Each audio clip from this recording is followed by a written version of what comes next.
Ayy, this that special sauce. Spill that drip, I wipe it off. $1 million worth of game. Can't feel that I work too hard. Poetry only needs. Yes, sir. Yes, sir. Yes, sir. Y'all know what the fuck it is. Y'all know who the fuck it is. It's been a little minute. It has been a little minute. Let me just, you feel me? I'm a little rusty. I'm a little rusty. Let's get your boy back in here. Yeah, yeah. It's your boy, Dope Boy Diesel, back in the motherfucking Doja Room once again. Y'all know how I gives it up, how I get down.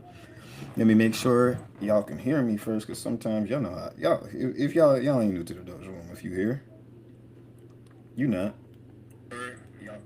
All right. Okay, a little sound check. Welcome to the Doja Room. Okay, my as Dub would say, my Dojites. You feel me? To all my stoners, hippies, and hip hop enthusiasts. Welcome. The Doja Room is back open. Yes, indeed. I was gone for a little bit, but y'all already know how it goes. Okay. I gotta do what I gotta do. I gotta touch the streets. Um, am I sorry? No.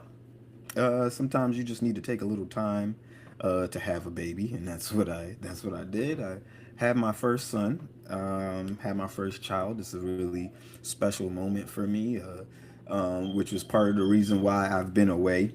For my peoples that know, my close friends here, on the X spaces, on the YouTube spaces, social media, etc. You know, they knew what it was. So, but I did get that tap. Like, all right, come on, you gotta, yeah, I mean, you gotta get back to it. And what better time than today? It's a lot going on. I kind of meant to go and stream this weekend, but I don't know what happened this weekend. So, but yeah, luckily I didn't put anything out to say that, tell y'all that, you know, I didn't make any promises that I couldn't keep, because I wasn't gonna keep that one. But we are busting down the Bojangles today. We came in right. We are rolling up some of the good. I got some of the hot grabber on deck. Okay, you know what I'm saying. We are gonna be rolling up. I am gonna be busting a couple of things down. We got some shit to get into. All right, we got some shit to get into. I hope y'all missed me as I missed y'all. Um, yeah, we missed a lot here in the Doja Room. Obviously, I'm sure you guys haven't missed anything that has been going on, but we missed a lot. The last time we spoke in the Doja Room, I spoke to you guys. Charlie Kirk had just got clapped on live on the internet. You know, you might as well say on national news. And that's where we were with things. But fast forward to today, a lot has happened. It's a new year. You guys know I'm most active around this time, around my birthday time. I just had a birthday, obviously.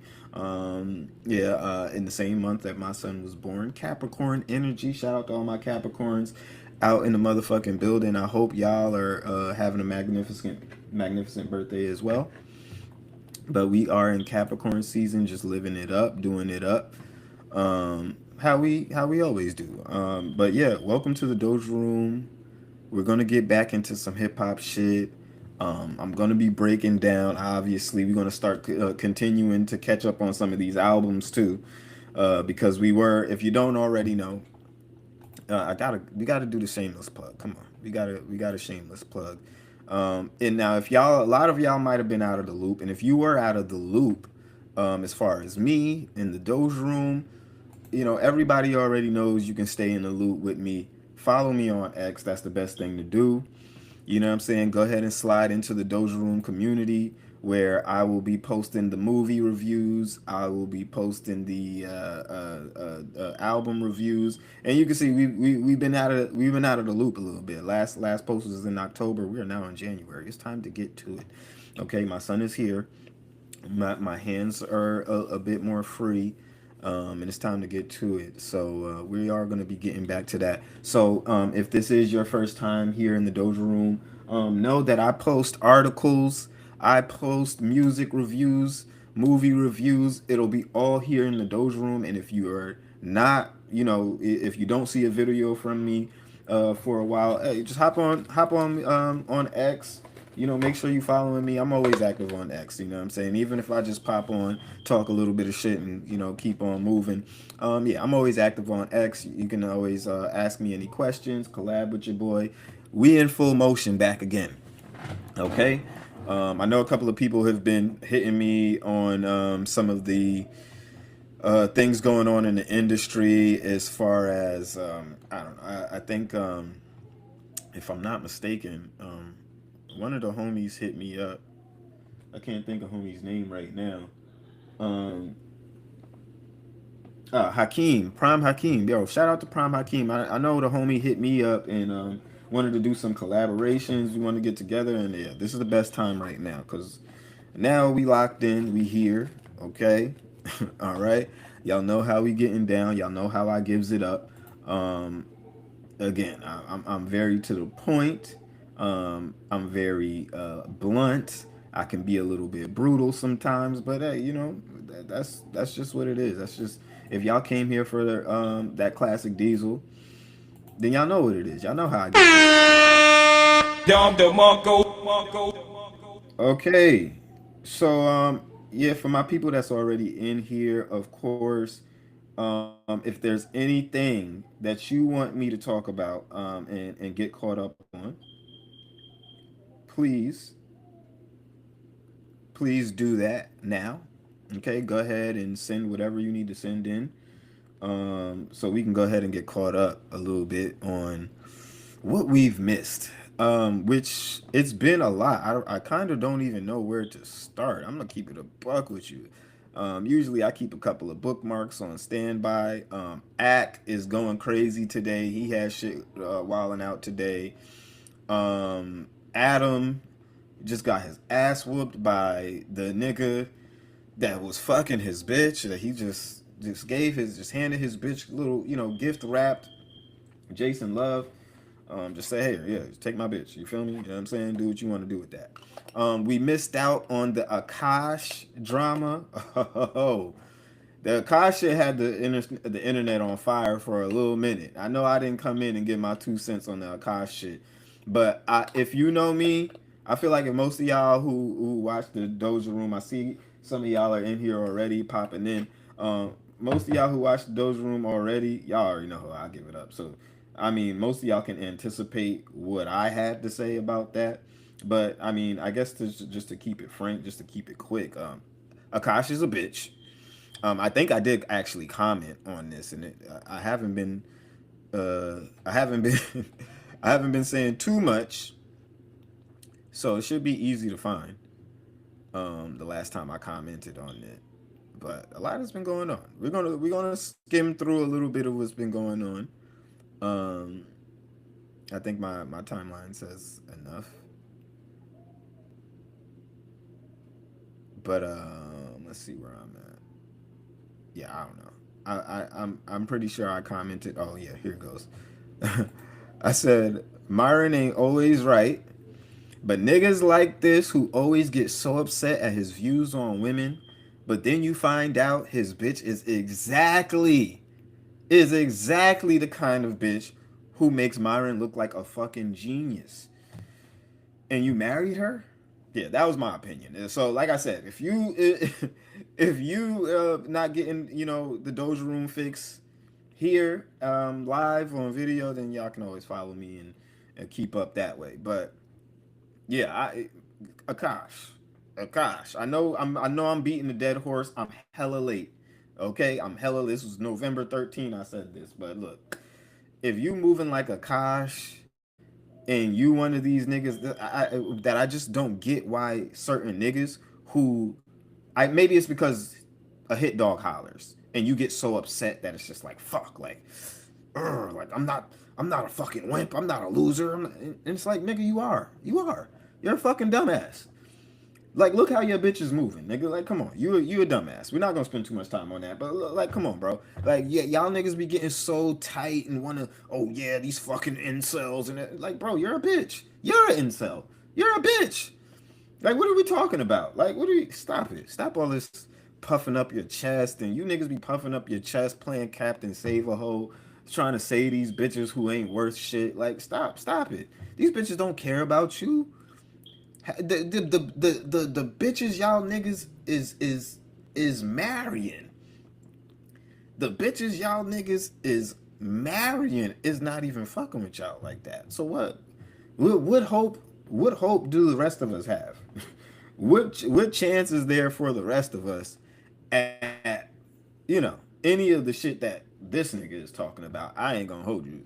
Sometimes it be feeling like when you out here mixing and mingling, it be feeling like, look, nigga, you either move like a nigga like Myron, not to say because Myron been bugging lately, and I can talk a little bit on that too. I think I said a little bit on Myron's too. I got on his ass too because this whole black people, oh this nigga that, these fucking dumbass darkies, and it's like, all right, relax, nigga, relax. Now I'm always one for calling shit how it is, being blunt. As I said, the truth hurts, and I'm one of those people who just utterly realize that. You know what I'm saying?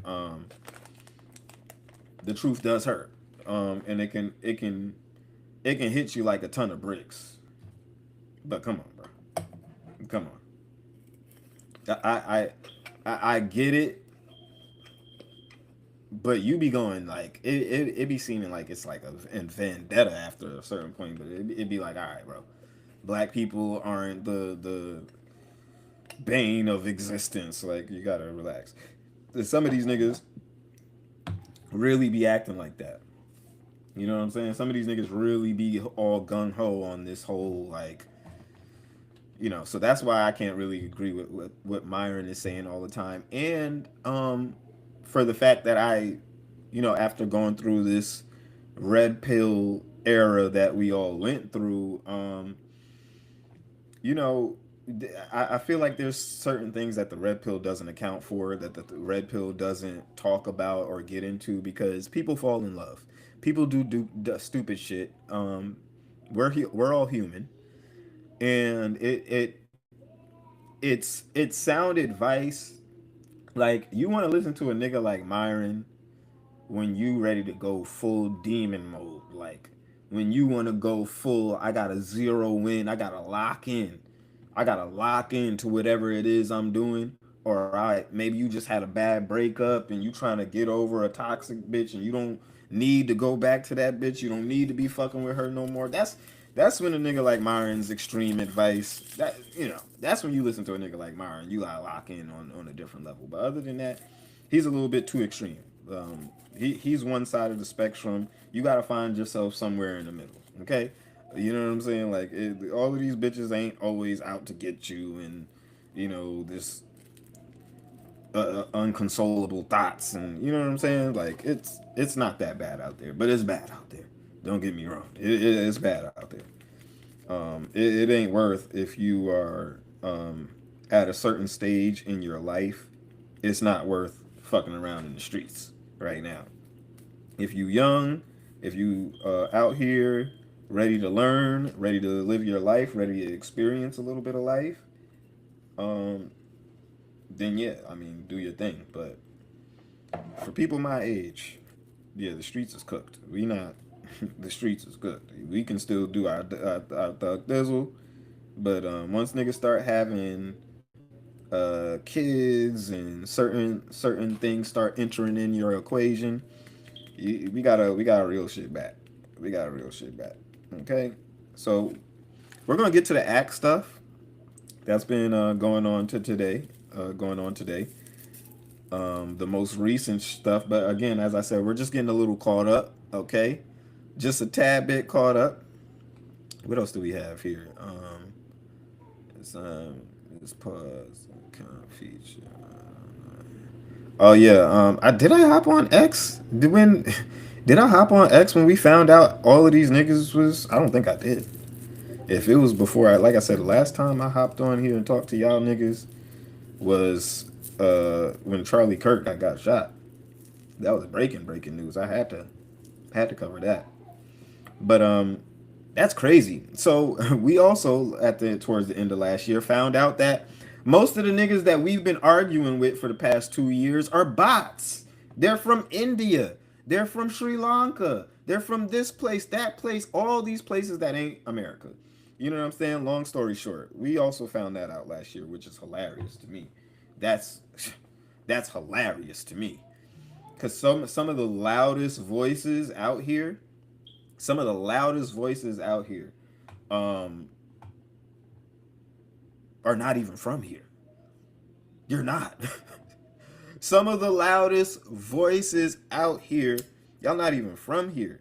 But y'all will be telling a nigga like me, who was born in New York. My middle name is Raekwon, nigga. My middle name is Raekwon. I'm born of this culture. Through and through. Born in hip hop. Bathed in hip hop. Eat, sleep, shit hip hop. You feel me? These niggas will be talking to niggas like me, trying to tell me about niggas like Drake and this beef and all type. This is who we was arguing with last year. That's bananas. Bananas, bro. But now I can do my own wrapped up. Now, are we doing a wrap up right now? We might as well say this is Diesel's wrapped up. Doja Room wrap up. You feel me? But we're gonna have to start doing our own soon too. I ain't even gonna hold you. Or maybe I might make a little list for y'all, and maybe our top 10 moments, because we was in the Doja Room all year. I gotta give myself a pat on the back. We missed the last 2 months. We you know what I'm saying? Like I said, we had the baby, but we've been going hard all year. And this year, I plan on taking it one step further.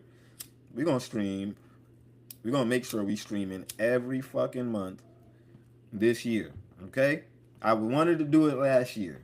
We had a good streak going on, but I kind of fell off with having a baby. So every month this year, I don't give a fuck. Y'all can hit your boy, hit Diesel up if you don't see me. Yeah, be like, nigga, where the fuck are you at? Get on the stream. But yeah, we gonna be on it. Trust me, we back in full effect. But as I was saying, we found out most of these niggas, um, we found out most of these niggas are bots, literal bots. We know all the bots come from India. Like Indians, no offense, I'm sorry, I gotta say it. Most of you Indian niggas are top flight scammers. I don't know where y'all learned. Y'all been doing y'all generational scammers, bro. Lo, bro, we gotta keep it a buck for a minute. These Indian niggas are generational scammers, my nigga. These niggas been doing this shit. Great granddaddy was in the call center. Daddy was in the call center. Uncle, mom is in the call center. Nigga was probably born in the call center, nigga. These niggas is different type of scammers, nigga. So you know they got the bot. I don't know why I didn't think of this, but of course these niggas got the bots game on lock. Of course they got the bots game on lock. This shit is crazy. When I found this shit out, I'm like, bro, of course. Of course, nigga. Of course. Half of Kendrick Lamar's fan base is niggas from India. Of course. Where do the best scammers come from? All the best scammers in the world come from the Bronx, Nigeria, and India, nigga. And India. Yeah, I'm telling you this. The Bronx, India, and what else did I say? I done took a hit of the blunt. We done went sky high, nigga. The Bronx, India, and Nigeria, nigga. Top flight generational scammers, bro. Top flight generational scam. Granddaddy was a scammer. Mama was a scammer.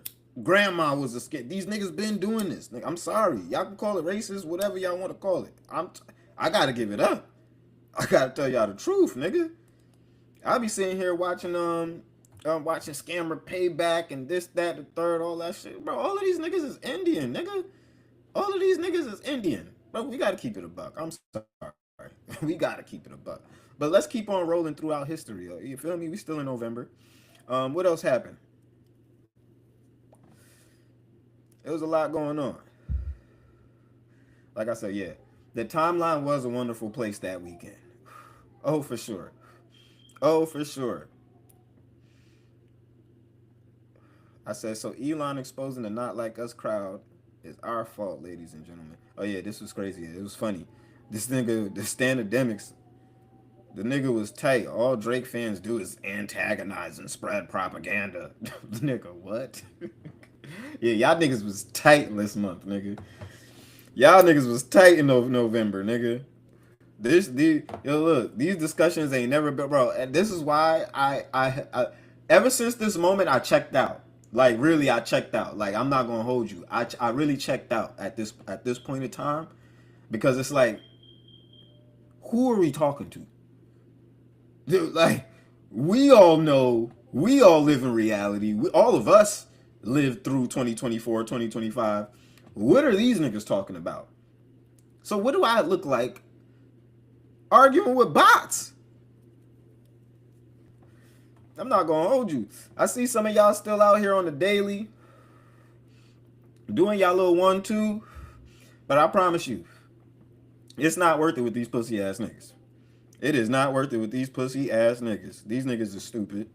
These niggas are not either not real, paid, paid bots, or actual bots, nigga, not even real.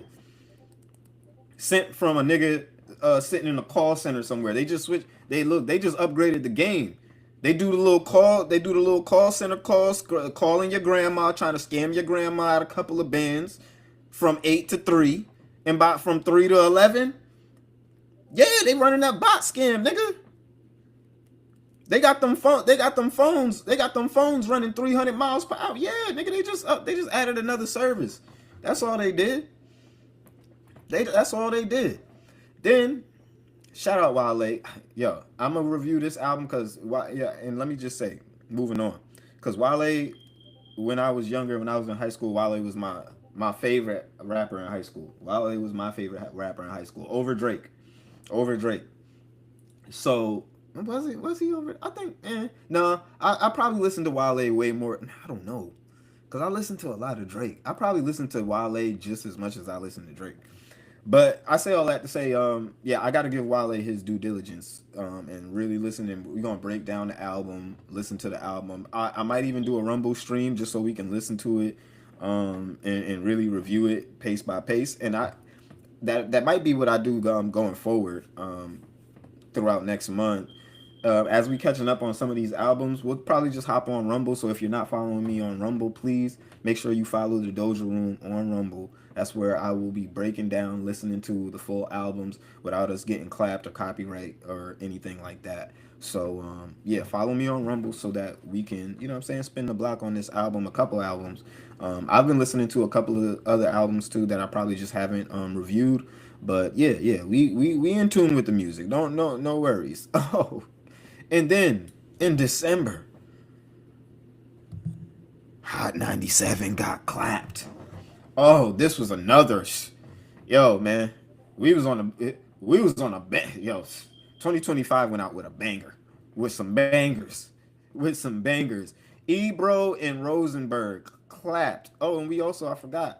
I don't even know what the fuck these niggas show was, but them niggas got clapped too. We getting these grifters the fuck out of here. You see, it was only gonna pay but so much and for so long. But you niggas talking about Drake every fucking day. I don't know how much money you thought you were gonna make. I don't know how successful you thought you were gonna be. But it's not giving what it used to give. You know what I'm saying? So once the money dried up, it's time for you niggas to get the fuck out of here. Also, when it comes down to Ebro and Rosenberg, who's listening to you niggas music takes? Who's listening to Ebro or Rosenberg's music take? We barely listen to Charlemagne the God's music takes. He's just transcended to something bigger than music, which is what y'all niggas should have did. Because we don't know what the fuck you niggas got to say when it comes to music. We're not listening, bitch. You dumbass niggas. The fuck? Fuck out of here, nigga. You niggas should have been clapped. I've been telling y'all niggas. I think I wrote a whole article on this shit. I think we did a whole article on this fucking shit. I'm telling you. I'm telling you. I think we did a whole fucking article on this shit. I promise you I did. Even though it was more so towards, you know, the Breakfast Club, Charlemagne the God, you know, Jess Hilarious and all of them niggas. We did a whole article on this shit. I'm telling you, I know we did. I know we did. Because it's just, or maybe I wrote the article and I never put it out. I might have never put this one out. I write a lot of shit that I don't put out. I'm not gonna hold you. But it just goes to show, these niggas just be so out of touch. It gets to the point to where it's like, yo, who is y'all audience? Who are y'all niggas? Y'all niggas are living in y'all own multiverse where y'all just get to make up your own facts and reality, and that's how big hip hop has grown to be. Hip hop is so big that niggas can just make up shit in their own slice of the universe, where they'll probably have a good million or two people listening to what the bullshit they're saying like it's gospel, listening to bullshit that they're saying like it's gospel. You know what I'm saying? We roll off facts over here. I'm sorry. I can't tell y'all some shit that I don't believe to be a 100% researched and verified fact. Okay, I just can't do that. Like I don't know how most of these niggas move, but it's disgusting. Okay, so that we got them niggas out of here. 21 also dropped his album. I actually did listen to this. I was highly disappointed. Okay, I was highly disappointed by Mr. Recoup. In particular, I feel like that shit. I'm still listening to this shit. Like, what the fuck is this? Like, Drake, come on. I think this is Drake's first miss. Well, I can't even say it's Drake's first miss because it's 21 song. Even still, I feel like it was a miss. It was a miss. There were better songs on the album, but yeah, I don't know. You know what I'm saying? Like, it's like I I I really think that niggas gotta probably like hit the drawing board, come back with a different strategy, something. Okay, something. Niggas just sent me a video. Okay, yeah, we'll watch that. We'll definitely watch that. Okay, bet. Um, but let's keep on moving. Oh, Kirk Franklin dropped, bro. Let me just say, Fetty P. Franklin and the Baby, two of my favorite Carolina artists. Besides J. Cole, J. Cole is those my two. That's my top three from the Carolinas. But J. Cole.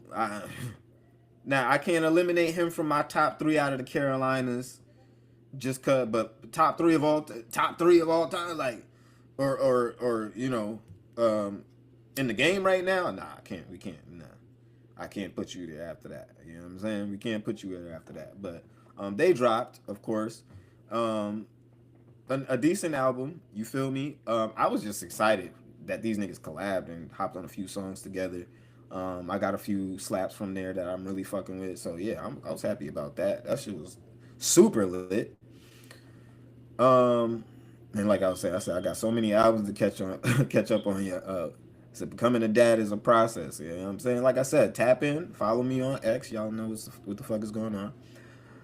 Um, then we got some final wrap ups for the year. Most streamed rappers of 2025 on Spotify. It's the final official. Drake went out with 18.4 billion streams. Still on top. Still on fucking top. That's all I'm gonna say. I'm gonna leave it right there because, like I just told you, I'm done arguing with bots. And it's 2026. Then Aiden Ross and Doechii had their shit at the beginning of the year, of course. That shit was pretty entertaining. But my take on that is Doechii went at Aiden. Niggas want to play and play the card and act like, oh, you don't know who she was actually talking to. Fuck all that. Fuck all that. We know everybody was saying it was Aiden. We all knew she was talking about Aiden. It was Aiden, nigga. It was Aiden. So fuck it. Niggas be picking and choosing. Like, fuck all that. So he said what he said. I really feel like, and then Glasses Malone lost his mind, and started going in and started threatening Aiden, and I'm not gonna let you talk about a black chick or black female. Like, bro, Glasses Malone, shut the fuck up, man. Shut the fuck up, nigga. You know what I'm saying? Like, shut the fuck up, nigga. All y'all niggas be getting on the internet talking all this. Shut the fuck up. Y'all niggas is bitches. Y'all niggas is some hoes. Y'all niggas don't be doing shit. Shut up. We don't want to hear that shit. Like, the fuck? Just do something to the nigga. Why the fuck would you announce that you gonna do something to the nigga before you do something to the nigga? That's why y'all niggas be telling me, oh, this nigga's a real nigga, and oh, this person, yeah, he a solid. Don't he? How? How, nigga? I have never got online on this platform and felt the need to explain or prove my gangsterism to you niggas. Not none of you niggas. I don't give a fuck if you like me or not, nigga. I will never feel like I gotta prove shit to you niggas. Cause real gangsters move in silence. That's what I was taught. But I don't know what type of universe niggas be living in nowadays. I really don't. So the nigga announced that he wanted to beat Aiden Ross's ass and he gonna slap the shit out of him and nobody can stop him. And just like, okay, nigga. Like, this nigga's white and Jewish. Like, are you good? Like, are you fucking serious, nigga? Like, well, okay, nigga. Like, so that shit was like like, you ain't about to do shit. Like, you over here announcing what you about to do. You ain't about to do shit. So that shit was open and closed for me. And then, of course, we fast forward today. Of course, I'm skipping over a lot of stuff, but we fast forward today to this academic shit going on. And this is pretty interesting as far as the academics, the academics drama. The academics Lil Baby and Ty Lil drama, I should say. Let's get to that real quick. You know what I'm saying? Let's just get to a little bit of that.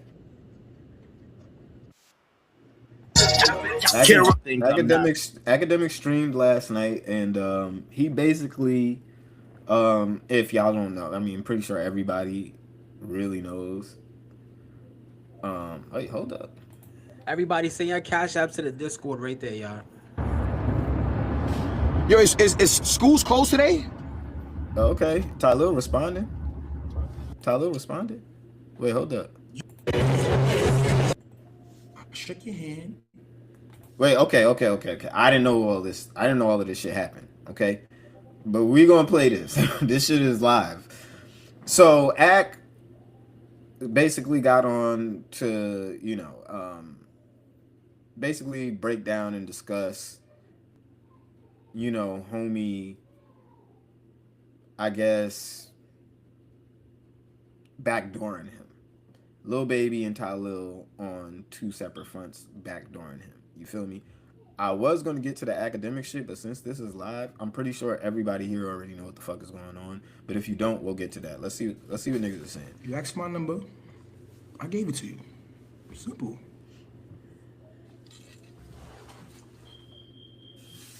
Academics. You came to the internet and you lied to these human. A lot of human that just believe whatever the fuck they want. You came to the internet and you lied to these people and you said, I bought that man to your car. I 48'd the niggas around your car for him to get close to you, for him to put his hands on you.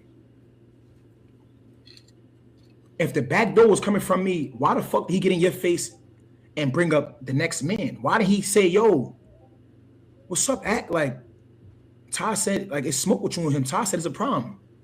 And y'all had a standoff, and then he swinging you about that. Whatever you had going on, that shit had nothing to do with me. On God. On God in heaven. That shit had nothing to do with me. Academic said he seen me on stage with Zeddy dancing and shit like that. And he was trying to get my attention. Word to my mother, I didn't even see him in the club.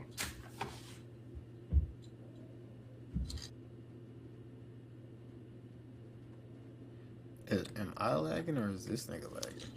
What happened with him had nothing to do with me.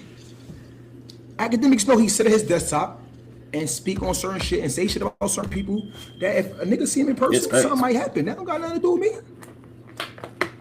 That shit ain't got nothing to do with me. So you putting my name in that shit is lame. That's corny, gang.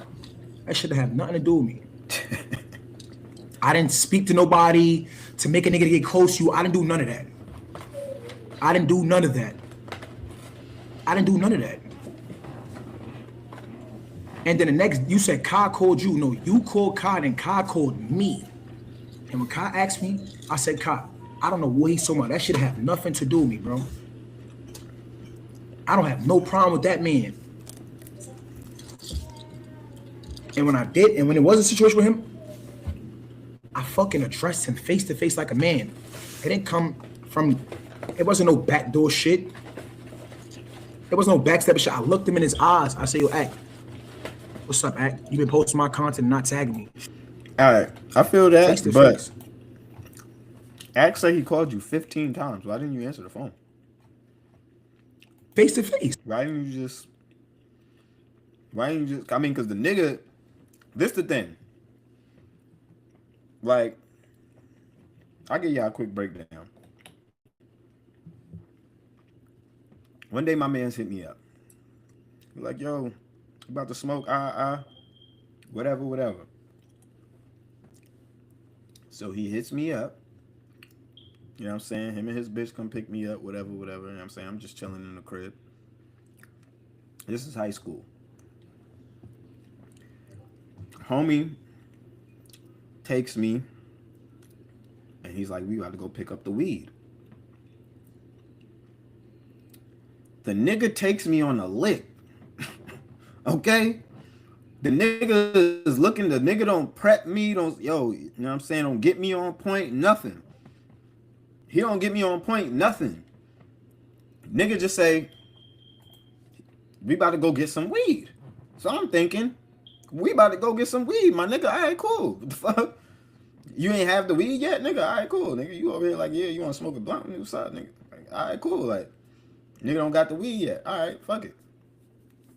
So, the nigga takes me on a lick. Okay? Nigga grabs the shit. Shorty tries to pull off. Long story short, after everything happens, we doing what we doing. You feel me?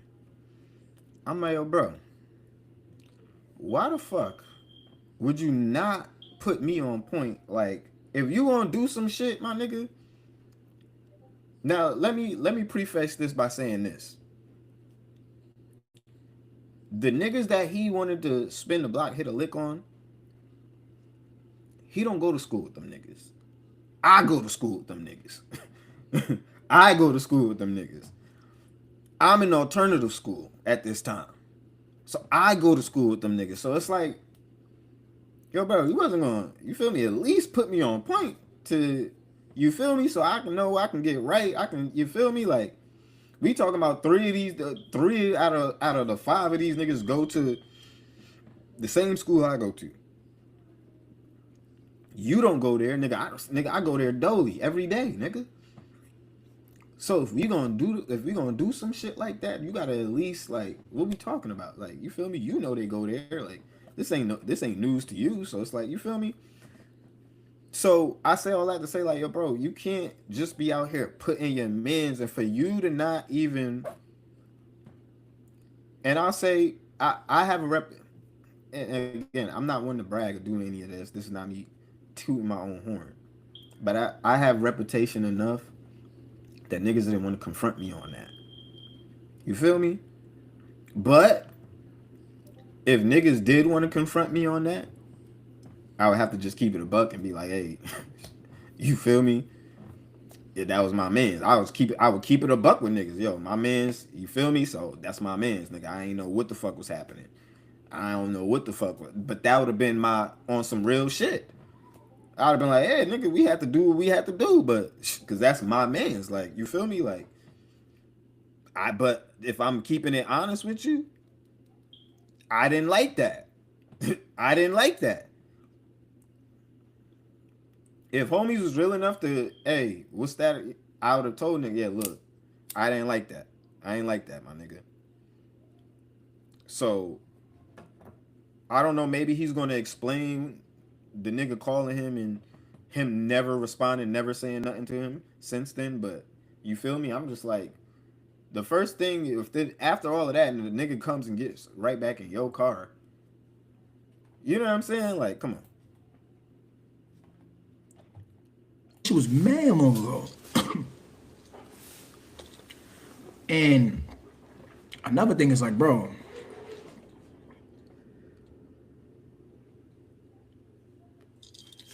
You got smacked, right? When that smack occurred, you know how far away from I was. I was so far away from that situation, like so. No, I was so far away from that situation. That's why it's really oh man. Nah, this nigga Reggie. Oh, because this shit not funny. Because like, bro, that shit is like So he also jacking the act got smacked. that shit is so corny.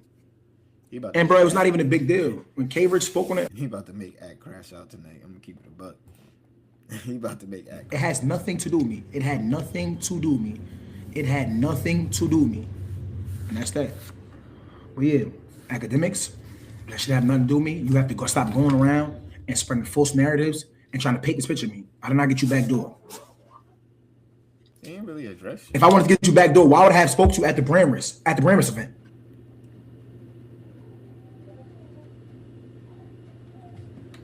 I don't know if it's me lagging or if it's this nigga lagging. Might be me. You supposed to hop out the V. I'm on academics is sitting in his car. Hey, this girl's getting in his car. K Rich walked over there by himself. It was not nobody there to try to talk that K Rich had to go through. No, he walked straight to him. Man, who lying, y'all? You talk mad niggas. What? Who the fuck lying at this point? That shit. You security, your security, and girls getting in your V. I'm on a sidewalk like this chilling, talking to Zeddy. That nigga walked over there by himself. He asked you a question face to face. And if you get smacked by one nigga, if you get pressed by one nigga, if you get played with by one nigga, that's not nobody else's fault but yours, academics. A nigga smacked you and y'all drove off.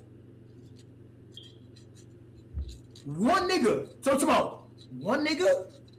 Nah, that nigga put his hands on you.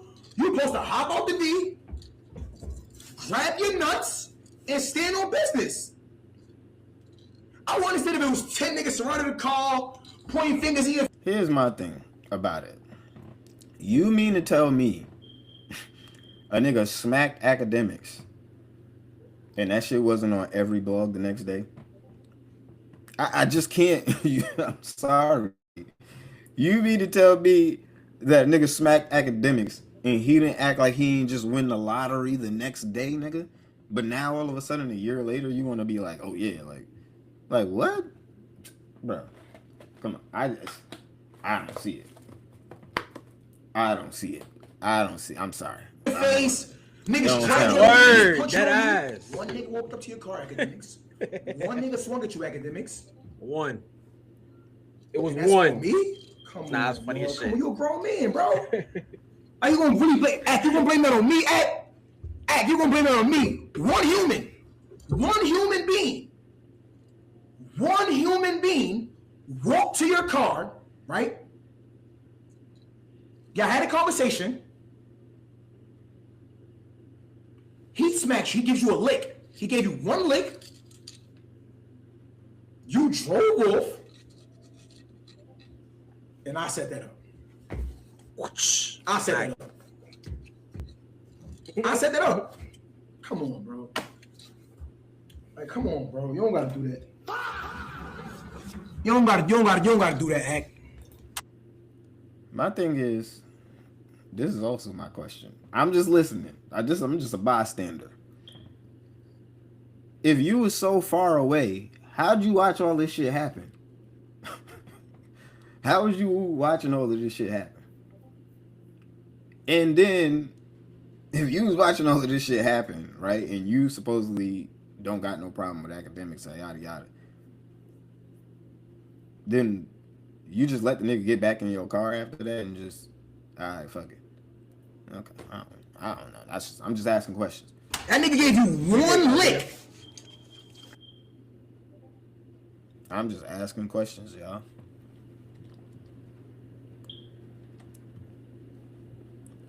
I pause it?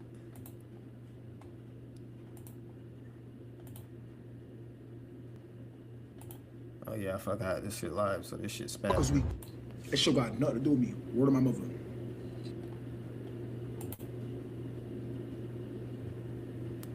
That's just I don't know. I just feel like yeah, it's sounding a little weird. Yeah, it's sounding a little weird. And that was that. Yeah, it is sounding a little weird. I ain't gonna hold you. This shit is spazzing. I'm trying to really get to what he said and what he was talking about, but I need to also pull up. Happy. Oh wait, yo, chat. We owe Marty 20 gifted. Give me 1 second, y'all. We owe him 20 gifted. That's what I do. The fuck? If it's on my mind, I'm gonna speak on it. So I didn't send her the video. I didn't.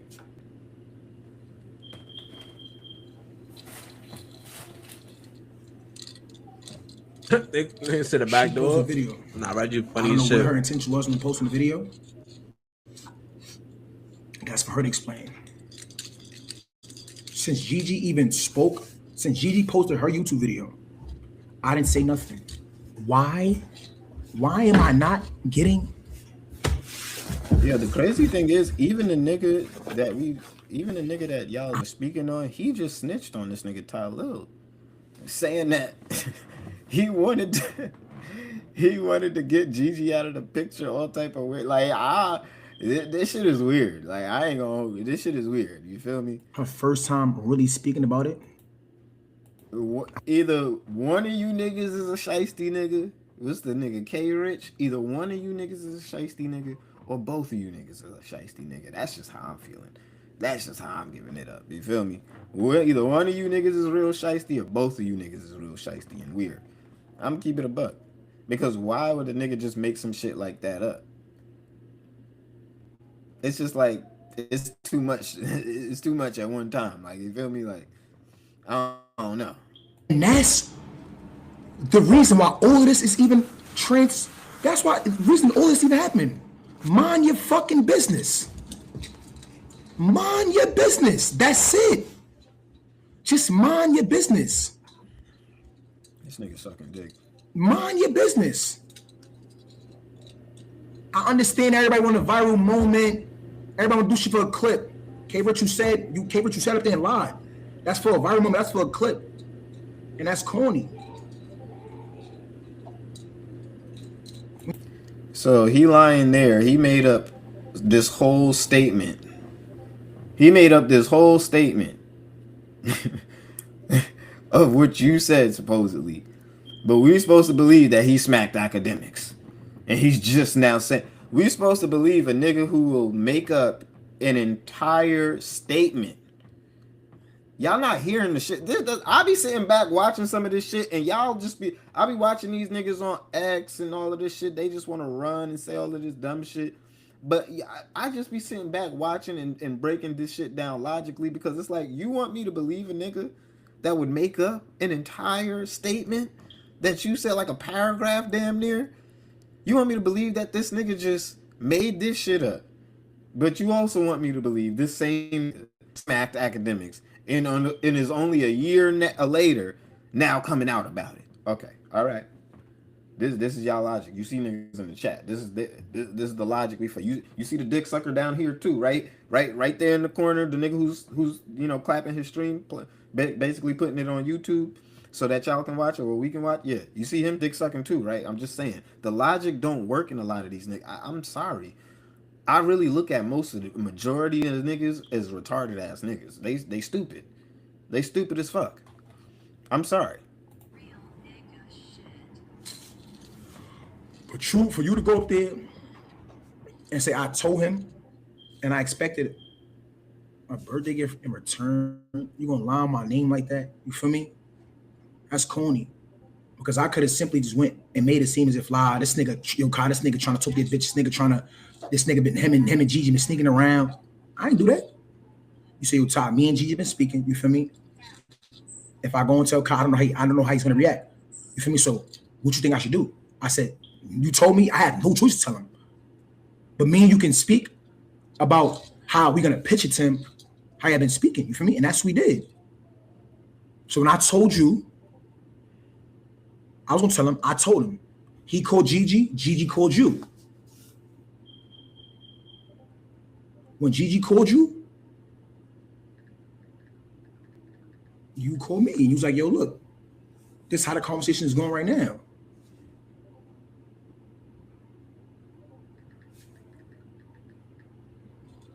And I'm like, oh, word? She trying to cover it up? What is it to cover up for if y'all just friends? You feel what I'm saying? That's what threw me off. That's what threw me off. That was weird. If y'all just friends, what is y'all know what that means? To cover up for y'all know what the fuck that means? I know that y'all been speaking. If y'all just friends, you don't cover that shit up. Like, he don't Real know. shit. Because it's not that. Right or wrong? You don't cover some shit up like that. And that phone call. She gonna cover it up because it just looks crazy. You know what the fuck? It looks crazy. What the fuck are you talking to this nigga for? The fuck?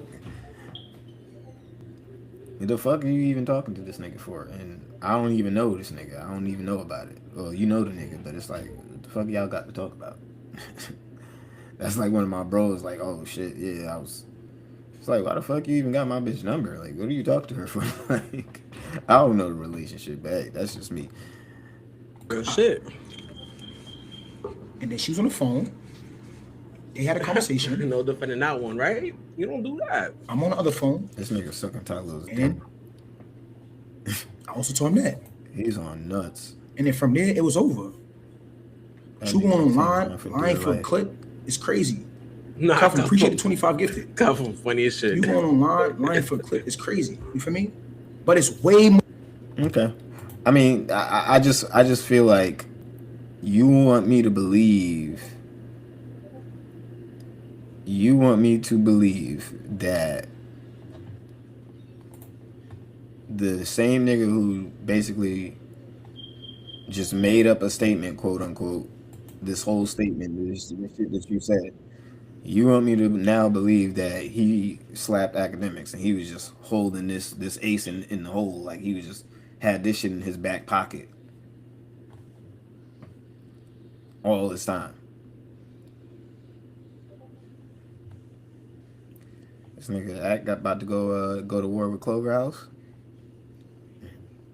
What y'all think? Is Act about to go to war with the Cloverhouse? I don't really care about the relationship shit. I know that he was on this nigga's ass. As far as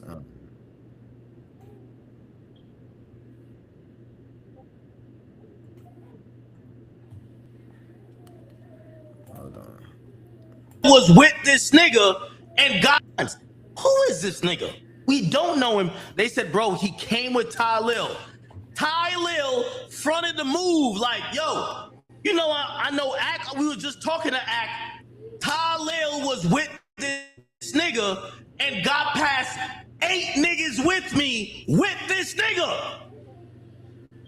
So I'm sitting in the front seat of the car. This nigga passed everybody with Ty Lil. Everybody on my team saying, oh, it's Ty Lil. Like, Act was just like chopping it up with him like, yo, that's valid. It's not like you bullied the singing nigga like you thought you was him. Nobody knows you. You're the condom dispenser for baby. Yeah, this nigga Act was wild last day. So you come with Ty Lil. They see Ty Lil. They all know Ty Lil, bro. They deal with me. They know streamers. Oh shit, Ty Lil trying to holler at Act. Ty Lil kind of come up, and supposedly you tell my niggas on some, yo, I had my one-on-one with Act real quick. Like, hold on, let me just holler at Act. Yo, this is my nigga right here. You vouch for the nigga. And this is why, Ty Lil, I gotta give you smoke. Because they all threw you under the bus, gang. You vouch, so 8 niggas in between me and anybody else. I'm chilling in the car. Ty Lil brings this bum-ass nigga with him. Yo, oh shit, everybody's looking like, oh, it's Ty Lil. All right, cool. Yeah, I let Ty Lil go. Ty Lil's with him.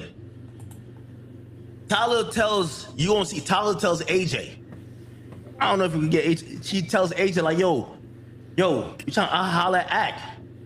They know Tyler. Tyler's AMP. Tyler never gets to the window where I'm at. Tyler sends this nigga. You tell me who's the back door.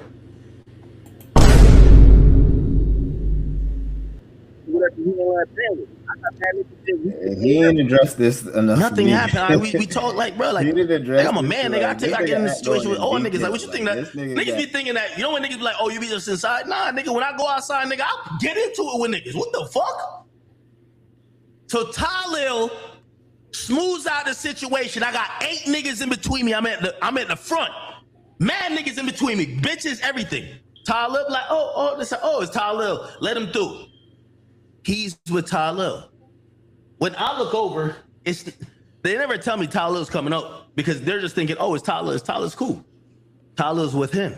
So now I'm talking to a nigga I don't know. That's him. Cool? You understand? So now,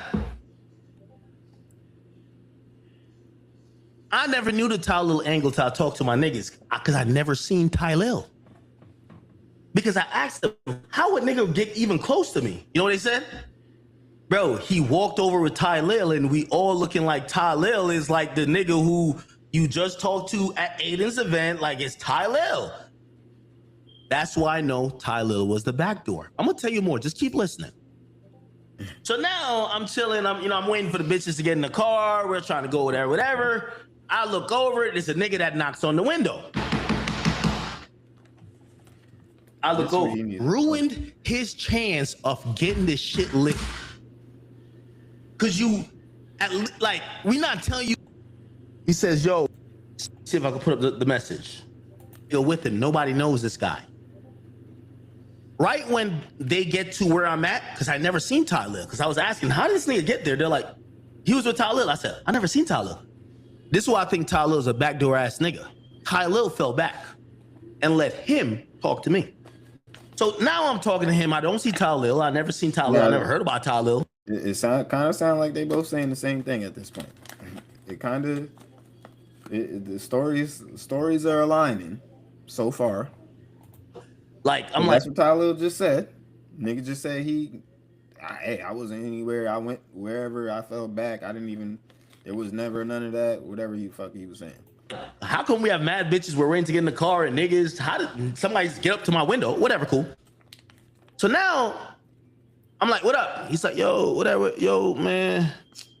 You talking about shit about with Wham? Like, no, you said you talking about shit with. I'm like, what are you talking? So I'm thinking he's a fan. I'm like, what? Bro, I mean, you talking about this shit with Wham? He said some shit with 4PF, then he said with Wham, and I'm like, what? So then I said to him, this is the important part, and fuck all the lead up, let's get to shit. And I said to him, I said, yo, bro, you know I talked to Lil Baby, right? Like, me and Lil Baby's cool. You heard what I just said about me, him, and Rod Wave? And I'm telling y'all this, I'm down to take it anyway. If y'all think Rod Wave backdoor me, I don't fuck with Rod Wave either then. I don't think Rod Wave was a part of this. Rod Wave tried to squash something because he fucked with me. Lil Baby said, and if Rod Wave lie, and I'm telling you, anybody lie, I'm not fucking with him.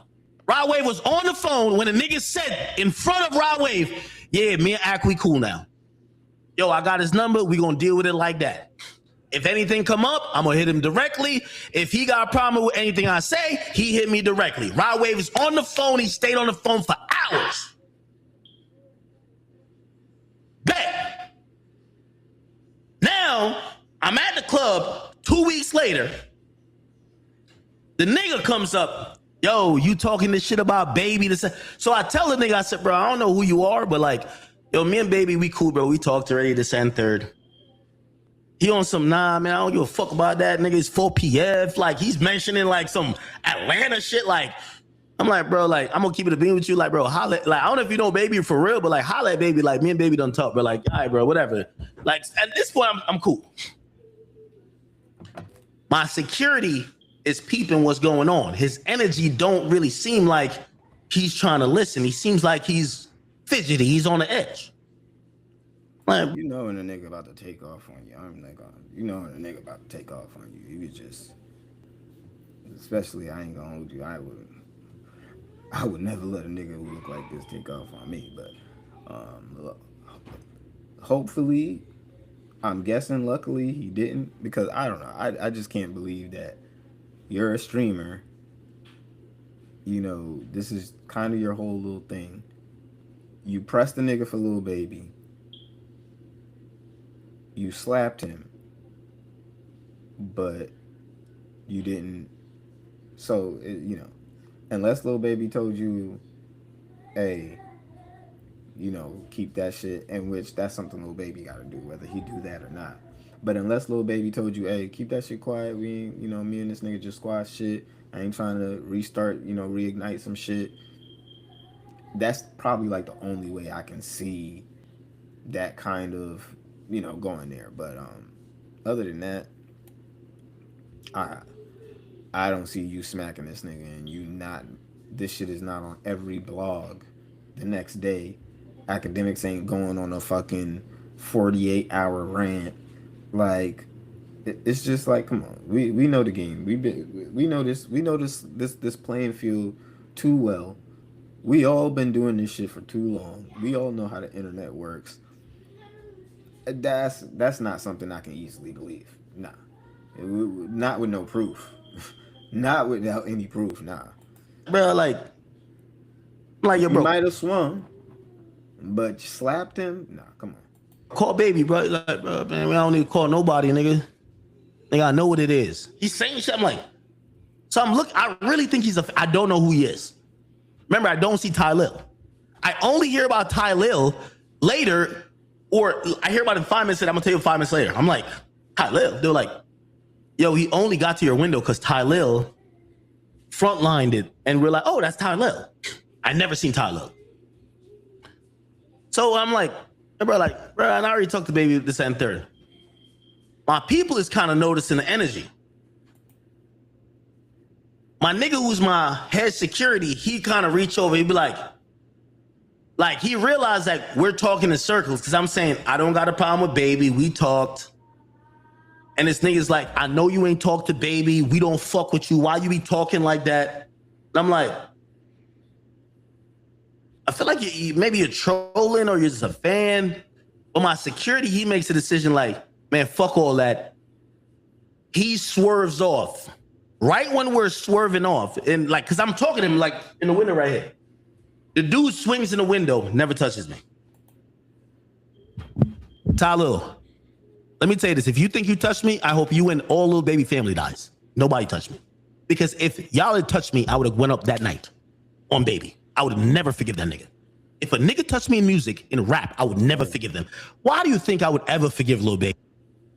That nigga said, if you think he touched him, I hope you and his whole family die. Hey man, I guess we standing on that. You know what I'm saying? It sounds like it.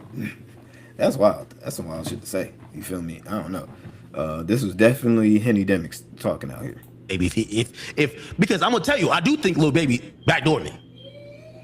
Why the fuck you think I would go? The only thing that I will find weird on what Ak is saying, it's really just like, how would Lil Baby and Ty Lil be just, you know, unless they talking to each other, but how would they just coordinate this little like on the spot? Like, I mean, maybe niggas knew you was going there and set it up like that.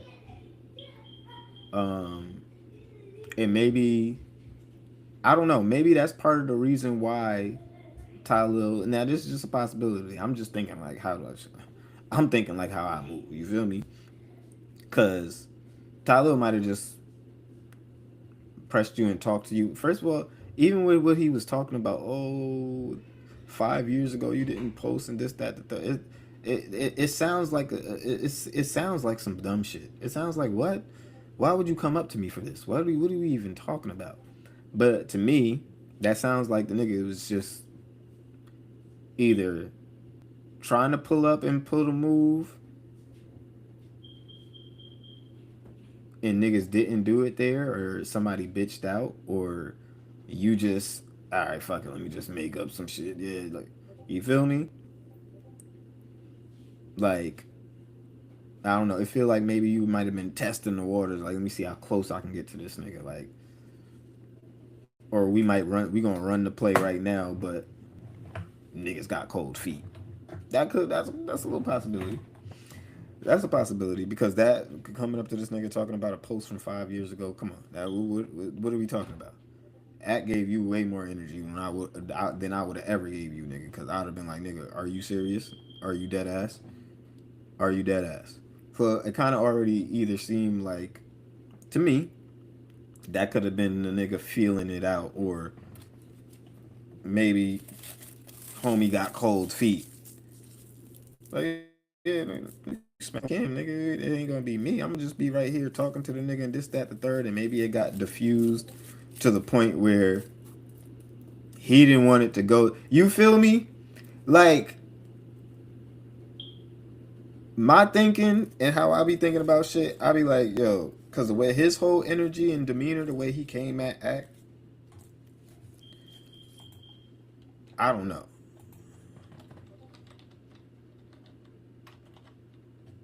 Hold on. Let me see if I can find it. That ain't it.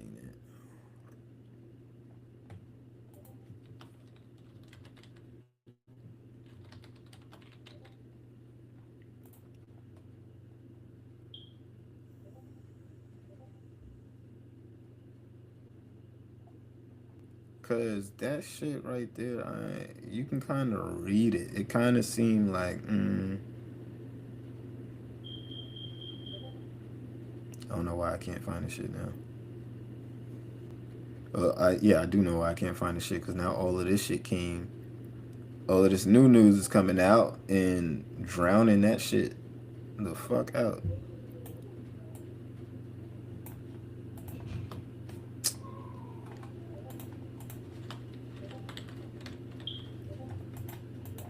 I don't know. It might have been, cause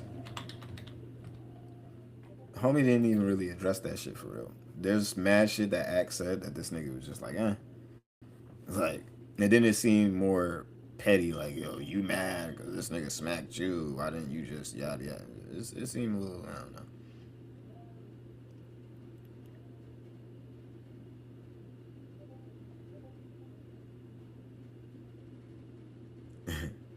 That nigga said, fuck Ty, Lil Kai, and Lil Baby.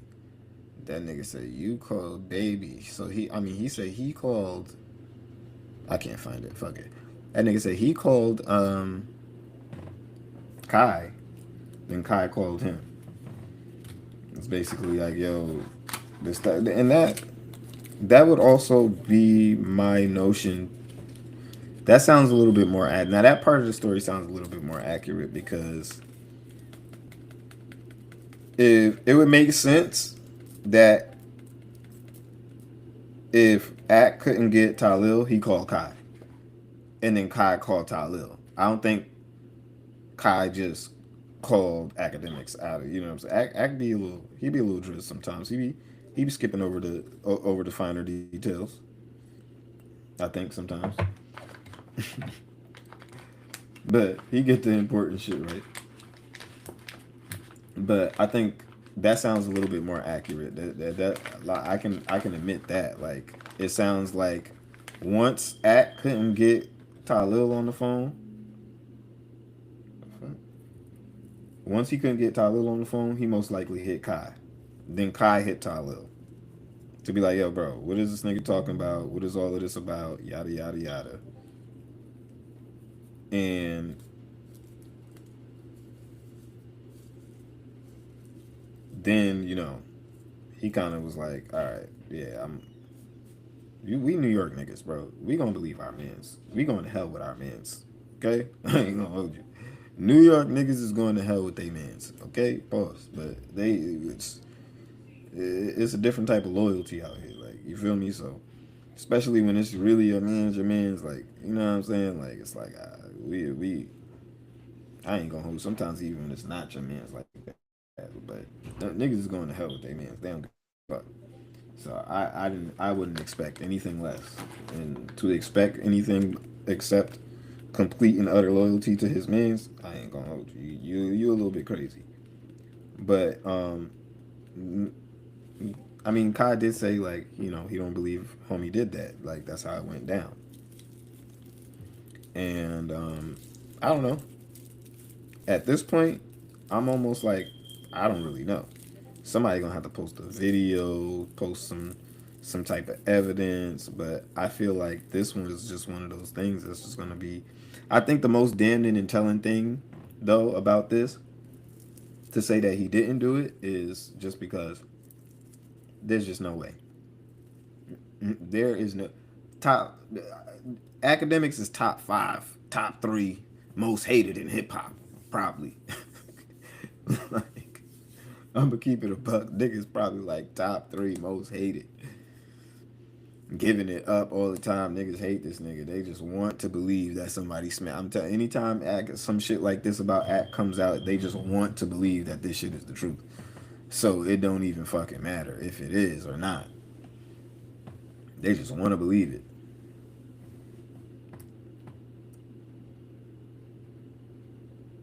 And this shit is no different when it comes down to it. But I just don't believe. I don't believe this shit happened. I don't believe him. I don't believe him. Sit here and take y'all $30,000 and go chill out. Nigga, I'm rich. Nigga, I would set it off on little baby the next morning. What you think you really hit me, bro? You swung into the car. I know Cheyenne. Cheyenne was here with like her little bitches from Houston. Cheyenne don't even fuck with me half the time. Even her would be like, nobody hit Act. Let me tell you what happened. So they swing into the car. My security was swerve. So he swings because the security starts swerving off. Because he started realizing, yo, this nigga's looking like he's more than mad at Act. And I'm over here like, I'm drunk. I'm like, man, what's like, nigga, me and baby cool. My security just drops off. He swings into the car. He doesn't hit me. I promise you, and if I'm lying, I don't even know what I could say for y'all to believe me. But nigga, the only thing, and this gonna just make it seem like I'm crashing out. If I'm lying, nigga, fuck everybody on their side, family, whatever. They could keep it like that because I don't have nothing to lie about. So the dude, he swings into the car, and we drive off. And I ain't gonna lie, people in the car is delirious. Like, what? Somebody just swung at you? I ain't gonna lie, I'm a little composed, but I'm like, hold on, what is this shit? Because I talked to baby not too long ago. I don't even think I told my security that time. I'm like, so I said to him, so we leaving, and niggas like, yo, what the fuck? Like, this is the club also, me and the owner is cool. Like, me and the owner of the club, nigga, like, no disrespect, if I want to bring a gun in there, like, I could bring a gun in there. Like, this is a Miami club that that's why I want to mention the club name. We are valid at. I'm like, what the fuck? So we leave, and then I call AJ.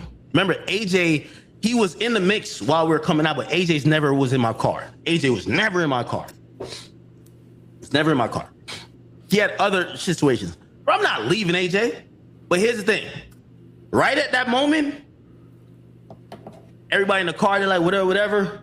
And my security's like, whatever. And I'm like, what the fuck was that? Yo, I broke a bottle over here, so let me put my shoes on. But I'm not tough, Chad. But I gotta figure out who is trying to do something to me. I got mad enemies. I'm not even really thinking it's little babies, people. I honestly don't. We spin back around. When we spin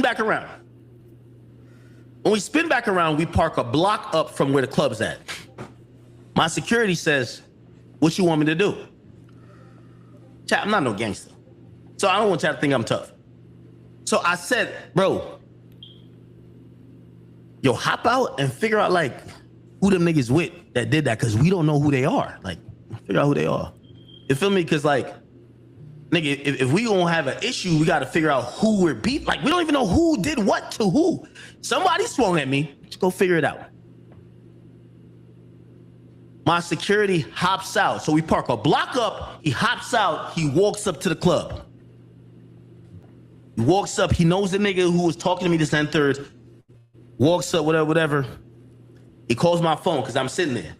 I ain't gonna lie to you. This is another reason bitches wanted you to crash out, because the girls I was with, even my ex, she was like, oh shit, because they thought we was just gonna dip. I was like, nah, spin back around. Fuck that shit. Like, ain't nobody, I don't think nobody got guns out here, even though this is Miami. I'm like, the fuck, I gotta see who's trying to swing on me. So I'm in the car, my security called me. I'm like, yo, who was it? My security says, That's what I'm saying. The way Act is, you mean to tell me he got smacked? He didn't tell the security to do nothing. He didn't call the cops. Him, AJ, a couple of other people who was there, nobody did nothing. No, come on. I don't know about that one. I do not know about that one. yo, Act, the nigga who swung on you, he's in a Lambo out front with Ty Lil. What you want me to do? What? He's in a Lambo out front with Ty Lil? Why didn't Ty Lil address that? Why didn't he address that part?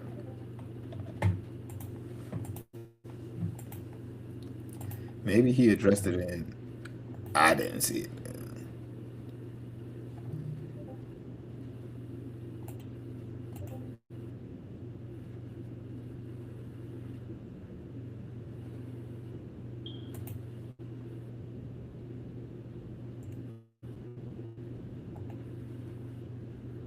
Put this together. He did not call me 15 times. He's lying. He did not call me 15 times. He's lying. I did not walk nobody to his car to get past all the niggas he was with. He's lying. He's lying. And do you know that this happened probably, I think, in August? This happened in August. This happened all the way in August. Y'all keep saying call him. I'm not calling anybody. This happened so long ago. Oh, my mother, she was mad long ago. So you knew it happened. You And never spoke to another thing him is like, about it. bro,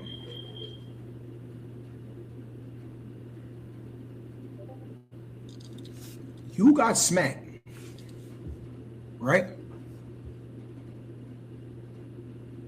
When that smack occurred, you know how far away from I was so far away from that situation. Like so now I was so far away from that situation. That's why it's really, oh my. Nah, this nigga Reggie. No, because this shit not funny, because like that shit is like, that shit is so corny. And bro, it was not even a big deal. When K-Rich spoke on it, K-Rich wanted to bring it up for his own reasons, you feel what I'm saying? The fuck, shit had nothing to do with me. It has nothing to do with me. It had nothing to do with me. It had nothing to do with me. And that's that. Well, yeah, academics, that should have nothing to do with me. You have to go stop going around and spreading false narratives and trying to pay.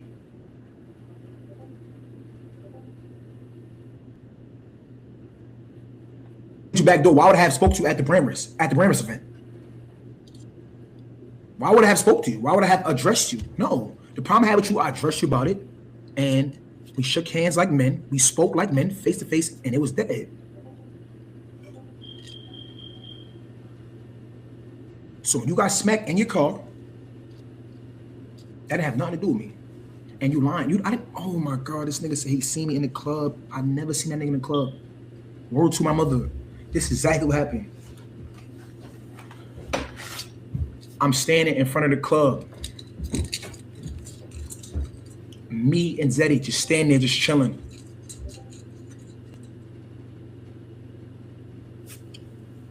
Academics is sitting in his car. And this girl's getting in his car. K-Rich walked over there by himself.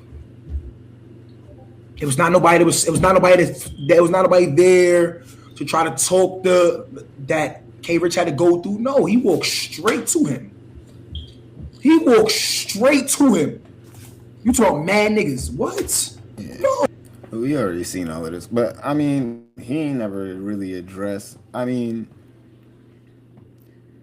I just feel like if this nigga was really felt it don't really even feel like he cares to vindicate himself when it comes to that situation. He don't even really care to speak on it or anything like that.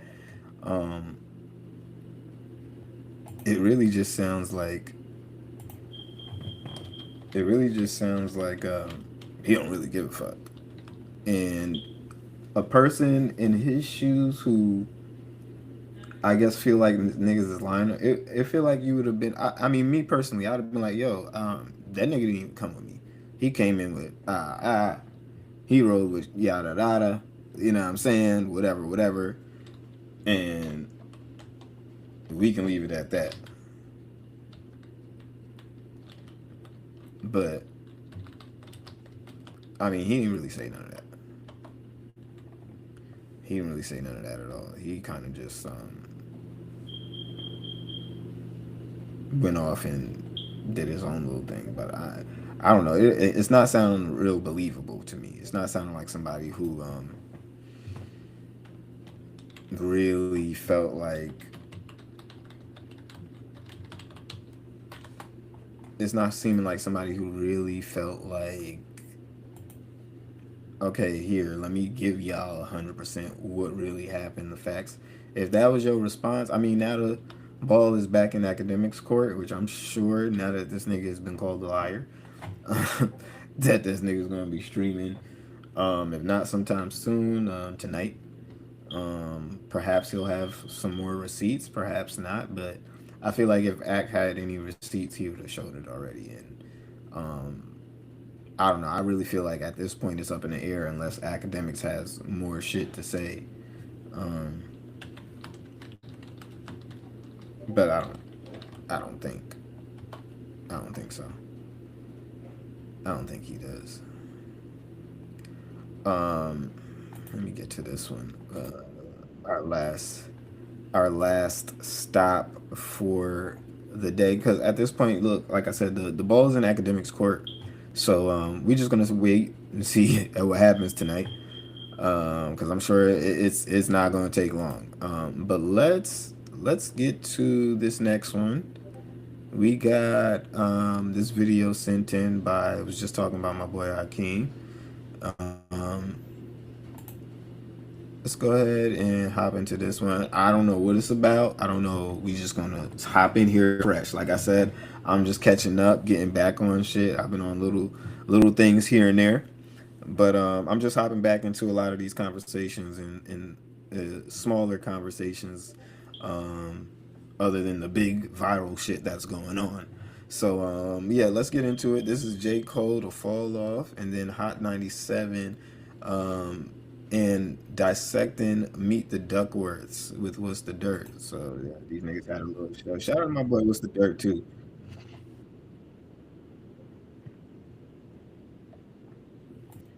Let me already I already know where this is going. I think I heard Matt say this already, but y'all already know how I feel about this nigga J. Cole, man. Like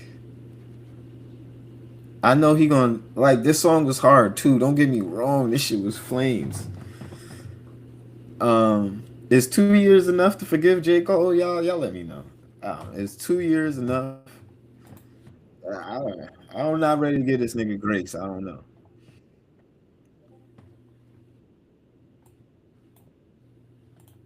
My bad.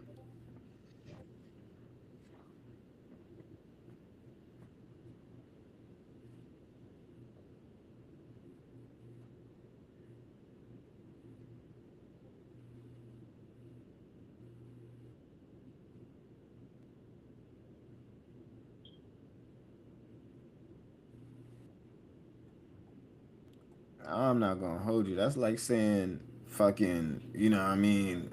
Who? Fucking Lonzo Ball is the best point guard because he ain't never, but he just never went to the finals. Like, like that's like saying that's like saying Jordan is still the best, but he never played basketball. Like, what we talking about? Nigga, you didn't get in the field. I just nigga, you didn't get in the field, bro. He didn't get in the field.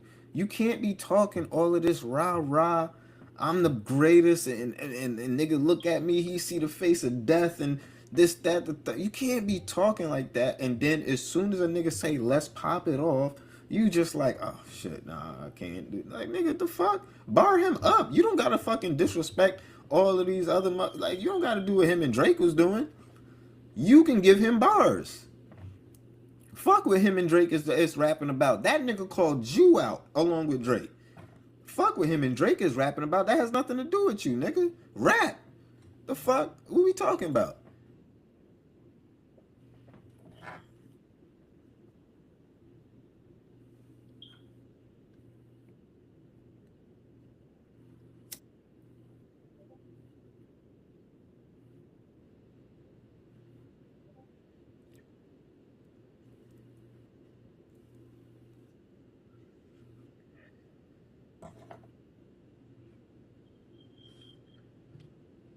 I'm not saying that until he get in the fucking field.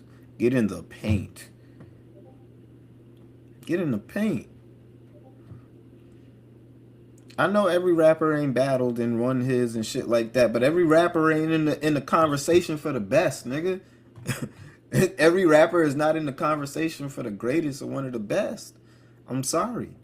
So it's a little bit different for me because I'm just like, nah, yeah, ain't no way, nigga. Like, I maybe, and then I can't even say that he gonna drop 100% a classic no more because it's like, nigga, you done dropped some albums that I ain't fucking touch.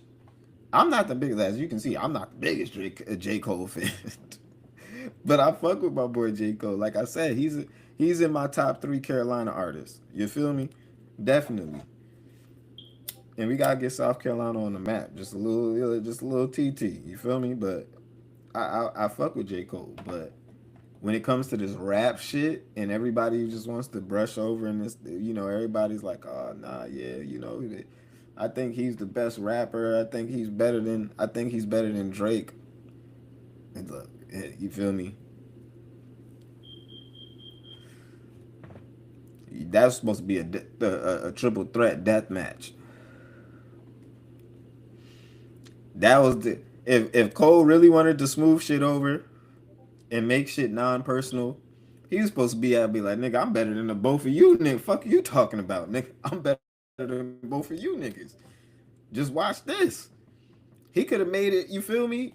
He could have changed the whole tone of this shit and carried it a whole different place. He could have controlled the tempo. You feel me? He could have got on the court because he dropped the first jab diss record back officially. He dropped the first official diss record. And that shit really could have really controlled the tempo of where this shit went and maybe how Drake would have responded. But he didn't do that.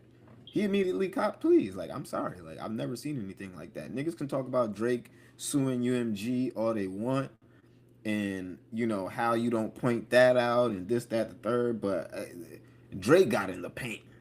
Drake got in the paint. And at the end of the day, we know that UMG shit is a little bit bigger than just that battle. But Drake got in the paint at the end of the day. Drake kept the hip hop first, as he always does.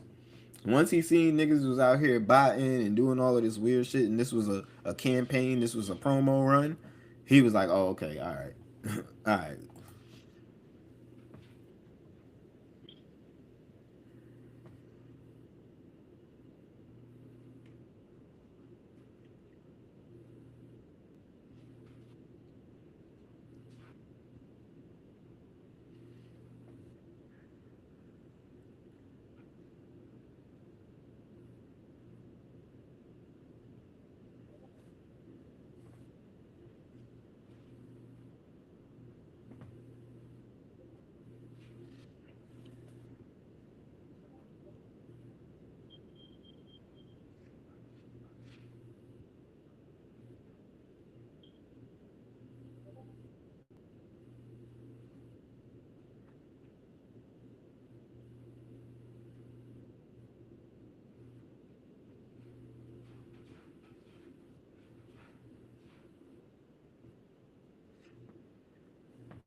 I thought they got somebody though. What? I could have sworn they already got somebody.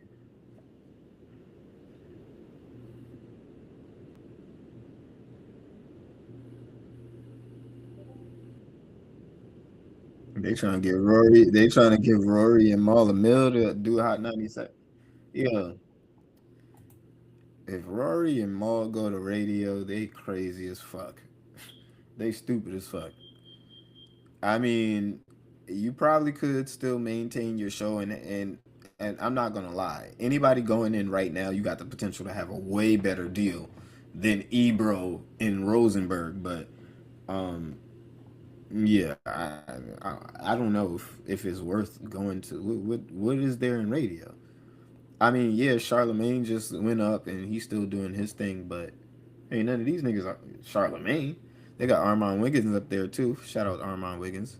We fuck with him over there. I don't know. Zeddy will. Are they fucking serious? Maybe they tripping. Maybe they playing. And Zeddy Will is young. Zeddy Will is young.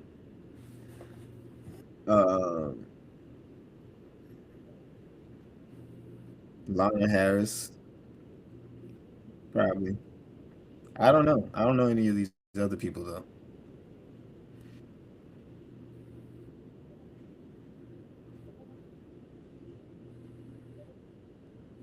Why would he throw a fit? Why would he throw a fit? I personally feel like nigga, you go to the radio, you going there to die, nigga. Fuck that. You going there to.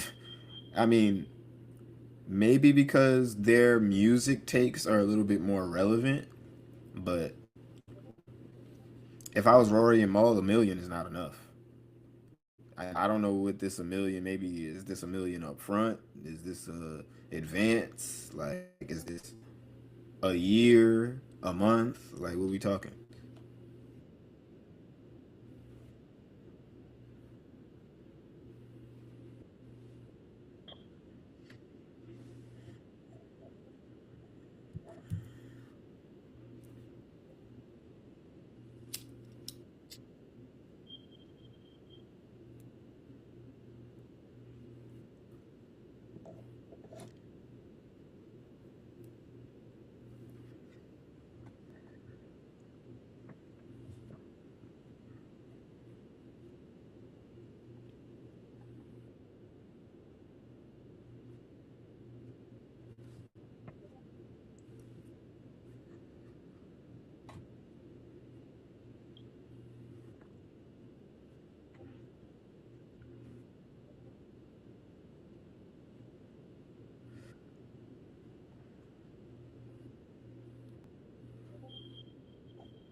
I don't even think I don't even think Armand Wiggins would take that. I don't even think he would take it. He's kind of building up his own thing as well. This internet money get different.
Damn, I ain't even Let's checked see out. who this is.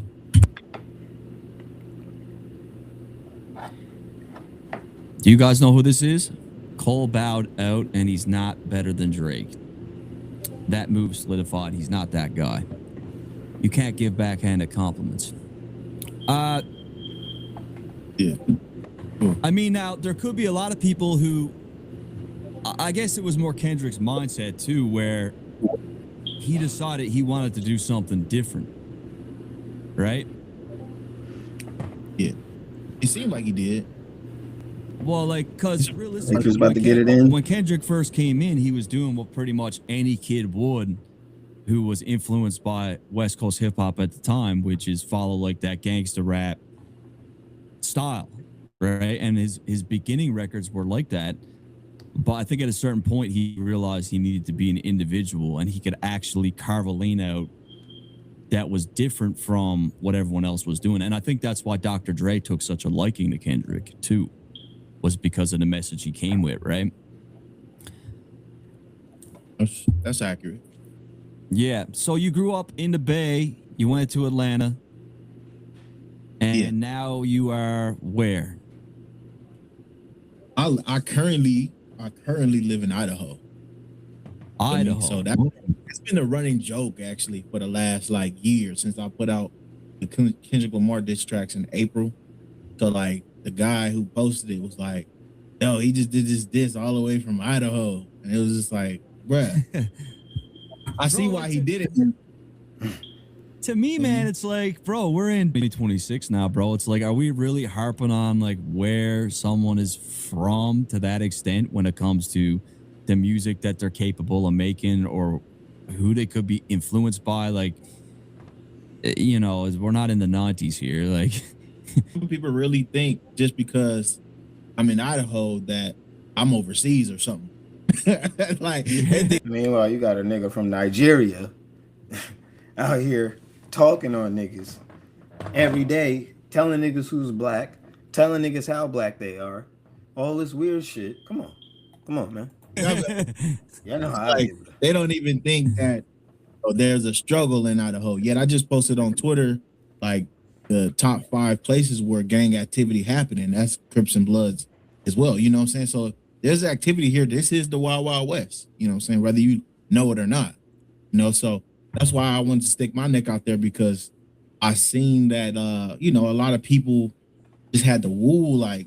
Yeah, if y'all ain't check out that Kendrick diss that homie dropped, y'all go ahead and check that out, by the way, too. You know what I'm saying?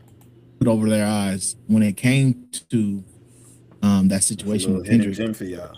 like, is there anyone that put Idaho on the map though? Like, there was a guy by the name of like Curtis Plum who went to South by Southwest back in like 09 or 08, and that's it, bro. So you did some pretty crazy touring. Like I said, South Carolina's still trying to get one too. All 3 of my favorite Carolina artists are North Carolina artists. So, but with South Carolina having I mean, the best we got is Charlemagne. The best South Carolina got is Charlemagne, nigga. And as far as hip hop goes, we gotta up one, nigga. You gotta up a couple. You feel me? Right too, though, right? Like you Don't even open up feel for better. like Tiller and like Bryson Tiller and a bunch of people, right? Yeah, I had some spots where I, popped out and did my thing. Fire. Well, like speaking of those Kendrick tracks, man. So if there's one disc that you would like to bring up right now and talk to with Chad, which one would it be? I guess the most diabolical one, Meet the Duckworths, my boy. Meet the Meet the Duckworths. You guys, let's run it, man. Let's bring it up. Let's bring it up. Yeah. Here, I got Meet the Duckworths. All right. So first off, what was your motivation to really put this in motion, like these diss tracks? Like, what was it? Was it really Kendrick's approach in the beef that you didn't like? Yeah, I felt like my basis was like, Kendrick, bro, you out LA. We're grown now, bro. Like, so whatever this animosity you felt that made you make Control, which was like a light jab, why are you still in that, right? And even if one of those people that say, well, they were subliminally dissing each other for years after that. All right, but they still getting money. They still at the height of their careers. There's no need to go at it the way he went at it. Now, being from California myself, we all share, even though we got different perspectives, we all share the same experience in a way when it comes to being in a project. So I just didn't like the angle, especially how he was saying you can't say the N-bomb and all this stuff. And yet I know to this day there's, white guys that are in the hood that can say the N-word because they live right next to us, bro. You know what I'm saying? Like they right down the street. So it's just like they give them that. All of us done grew up with niggas like that and been around niggas like that. Like, it's really niggas, after they get to a certain point, or certain people who come through a different path of life, who really are offended that a white person could be saying the N word in an endearing way. But I mean, these niggas really be. I feel like pick and choose your battles these days. Like, yeah, if niggas trying to disrespect you, you can stand on business. I always tell these white niggas, look, I really don't give a fuck what you saying, but don't expect me to defend you if one of these niggas want to whoop your ass. Like, you know what I'm saying? But other than that, I really don't give a fuck. But it's that certain crowd who loves to put everything under a microscope, and I mean, sometimes it's just not always needed. It's not always needed, bro. Card there too, and if you look into Drake, he's of that cloth. He was in Canada, and they got hoods out there. You know what I'm saying? And where he was, that's pretty much like a projects. You know what I'm saying? So it's just like I didn't like that. That's all. And then it became more after certain other things.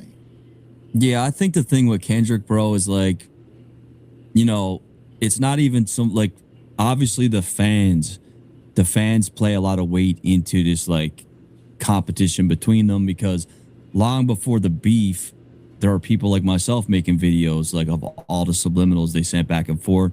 There's obviously like the old age debate of who's of the top in the big three. Drake goes on his dominant run. Kendrick drops Mr. Morale. It doesn't perform as well as he maybe might have expected. Right. And I think with Kendrick too, like being like a hip hop purist and looking up to people like the Nas and the Jay-Z's and like all these legends, really I'm not gonna say all of them, but a lot of them had a beef on their resume. Like a lot of them had an on wax battle on their resume, right? And he didn't. And I think he's been itching to have one for a while, going back to Control or whatever. So I think he, one, he wanted to prove himself, but two, I think he having that battle on his resume is it's a part of his legacy, right?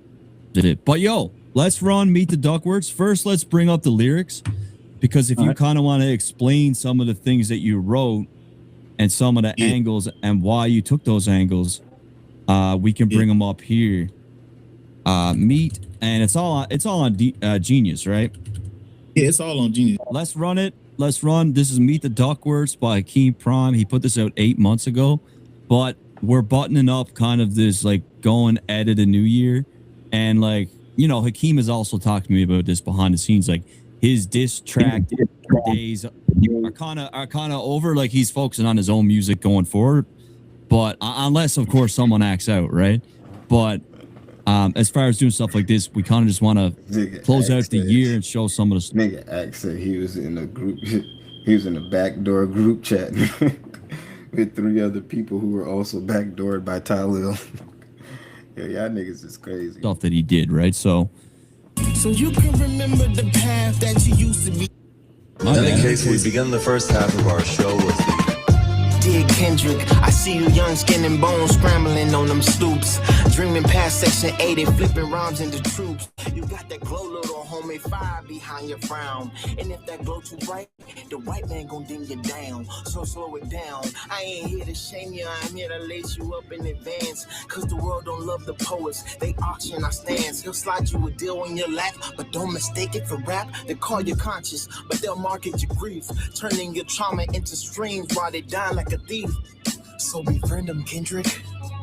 So befriend them, Kendrick. Red light, just play it cool. Let them think that you blind while you study his every line. Get so close, he don't notice when you vanish like a mist. Learn his tongue, help him stack his paper. Never forget your fears. Remember this melanin run deeper than the abyss. They tried to take it to institutions, not right now, but there'll come time for your mass retribution. Don't bow for Grammys, don't cry for validations, cause they'll quote the bars and still fund mass incarceration. Unless it's in your favorite, Kendrick. Unless it's in your favorite, Kendrick. Your gift is a curse. What made you just want to wake up one day and just diss Kendrick Lamar, nigga? I ain't gonna hold you, but you gotta tell me. What made you just wake up one day and just want to diss Kendrick Lamar? Like, man, fuck this nigga, man. I mean, we all was saying fuck this nigga for a minute, but you made a whole diss track, nigga. This is a different kind of fuck this nigga. Like, I ain't gonna hold you. But your voice is a blade. You'll see fame come fast like the corners here in Con. But shine wrong and you'll wake up all alone on your throne. You don't have to wipe them broads. Tell them that you want to and get your money. You'll be a prophet. Don't be they puppet. Don't let them use your pain just to show that they love it. You gon' hear King Kendrick a lot. They flood you with praise. But remember, pedestals flip when the trends start to fade. So diss some Kendrick. When the time is right, diss some Kendrick. You from Bompton, not Paula. Don't let that mix you. They love our rhymes, but they really hate what we've been through. They'll dress you in silk or a Canadian suit and say you healed the culture, then cast you in roles where you cracked out and vultured. So you can remember the path that you used to be on. Damn statistics, pipe in your hand, twitching on TV show sets like that was always your fate. No dignity left. I seen the scene before, boy. Future in plain sight. They gon' use your gift until you a ghost in the night. This a mirror held still, a letter from the real to the dream you're going to build. Get your shine, Duckworth, but peep the cost of the climb, Duckworth. And if the white man's your friend, try to leave him far behind before he betrays you. Before he betrays you. Oh yeah, he gonna betray you. So betray him first. what are you talking about here, bro? So I was trying to show y'all, you know, being in California, we get the short end of the stick when we coming up, because the youngins, you be like 8, 9 years old, and the crackheads of the streets telling you about life.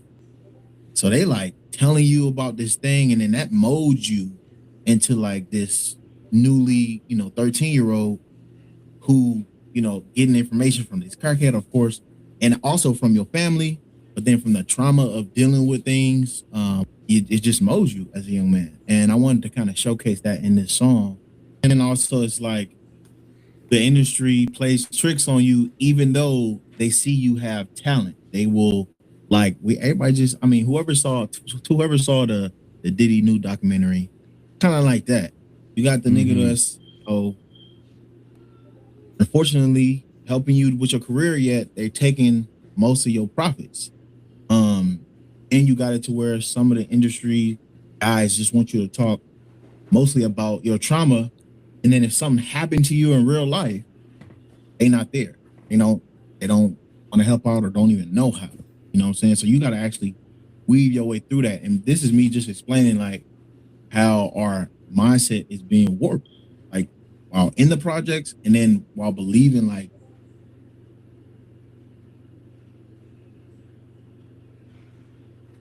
Hey, guys, shut up. So you say, so slow it down. I ain't here to shame you. I'm here to lace you in advance because the world don't love poets. They just auction our stance. That's like the industry standard pretty much if you're not independent. Right. Yeah. Like with these 360 deals and shit, right? You know? Right. Yeah. They'll slide a deal in your lap, but don't mistake it for rap. End of the day, like, and that's what That's a lot true. of people. A lot of people warn you about these deals and how they're shady, and and it's funny because when we out there, in the projects, bro, those guys are literally telling us this. Like, we'll be rapping with our friends, but these guys, whether they heard it or went through it themselves, will be saying this stuff, bro. And then, we ignore them or whatever, but sure enough, things will come true. Yeah, you know what's crazy too about what you're saying here? Because we found out later that Kendrick was he lined up a deal right before he dropped Euphoria. Like he kind of waited like the time in between push-ups and Euphoria, which was like 17 days or whatever it was. Now we know why that was. It turns out the savior of hip hop and all things culture wasn't about to involve himself in a rap battle without a new shiny deal in place with his good old pal John Janik at Interscope Records. You guys do remember John, right? You know, the guy that got like the big promotion. He's like trying to be #1 and shit. No? Kendrick knows him really good. That's right. On April 27th, 2004, Kendrick put pen to paper and signed a deal with PG Lang and licensing through Interscope. And 3 days later, Euphoria dropped. And then once it was signed, then he put it out.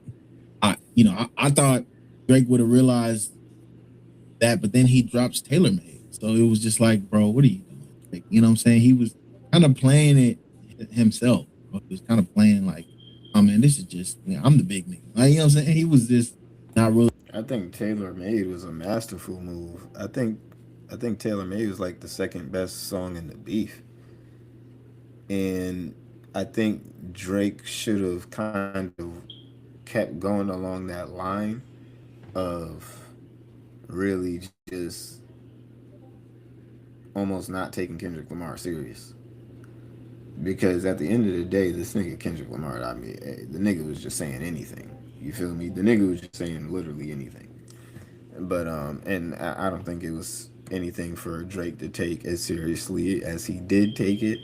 But the internet did get so rabid, and it's easy to forget how much people were trying to really push that narrative of of just Kendrick being the automatic winner, and just because he dropped the bank. I just wanted to know, since even when it comes down to it, when does the battle end when the person drops the first banker, quote unquote? Like, how does that end the battle? These niggas both dropped two bangers, banger for banger, but it was just like, what are we talking about? These niggas literally waved the white flag, said the battle was over. That's what they did and said. So it's just like, it's crazy when you look back on it. But yeah, Taylor Made, I think that was the second best song in the beef, and I don't really think that you can count that out as a masterclass move. Just because it wasn't well received by the West, of course they didn't want. That's some shit they wanted Kendrick. If Kendrick would have did the same shit, if Kendrick would have did something equal, anywhere near that, I mean, come on, we know what niggas would be saying. Stop playing. Really taking it seriously for real. The West Coast, and that was the problem because you never underestimate your opponent, bro. The West Coast and Kendrick fans were mad that Drake pulled what he pulled because it was a masterful move. It was beautiful. And they like to believe that Drake is not that talented. So what was the next best thing for these niggas to do? to act like it was some disgrace upon hip hop. Like, what the fuck are we talking about? You never underestimate your opponent. And like at the end of the day, Kendrick's strategy was just impeccable in the battle to me. Like what he did, the how he rolled everything, like he did it top notch, right? So like so right here when you're saying so befriend him, are you talking about like the tour that he went on? Yeah, I'm talking about when he first went on the Club Paradise tour with Drake, like what they was actually talking about as he's coming up. So this is of course after he gets dapped up by the game, after Snoop gives him the props. You know, in the background, everybody is from the hood, bro. So they really like, I bet Drake gonna like you, bro. Just boom, just go there, bro. Befriend him, like help him get this bread. Like, go ahead, get on the songs and blah, blah. That's what we really talking about. I'll go ahead and expose. I'll be the bad guy for you, bro. You know what I'm saying? So I feel like if you're not from the hood, you probably don't know that. But that's what we talk about. That's literally the whole conversation. So Bro, don't like, act like you. To me, I'm Go not, ahead, go ahead. I'm not surprised. Like to me, I just never really saw a world where Drake and Kendrick would have really been like had enough in common to really be friends. And like I think what you're talking about there is like, yeah, like Drake is on tour with some sharks, like you know, like they're hungry, and Drake is just an easy lick to a lot of people, right? Yeah. When it comes to I that, don't even think the fact that Drake was an easy lick to a lot of people. I just think that Drake is. It was that time where people thought it was the opportunity to strike, and they were really going to actually bury him, and they weren't successful by any means. And you know, I think that's when niggas seen him as a lick and seen him as, vulnerable because it was a dog pile coming from so many angles. But it is what it is with that one. But yeah, if y'all want to continue that, go ahead and check out the full video that's on Hakeem Prime's channel. Okay, shout out to my boy. He's been out here grinding, doing his thing, reaching out to me. Obviously mingling with my homies and shit like that too. So I hope we can get you on the Doja Room soon. And yeah, like I said, if y'all want to watch the rest of that, go ahead and subscribe to my boy's channel and follow him on X and get into the conversations that we be having. But I also wanted to quickly get into this Kanye West shit since I didn't necessarily pay it too much of attention because I feel like Kanye is just an erratic person.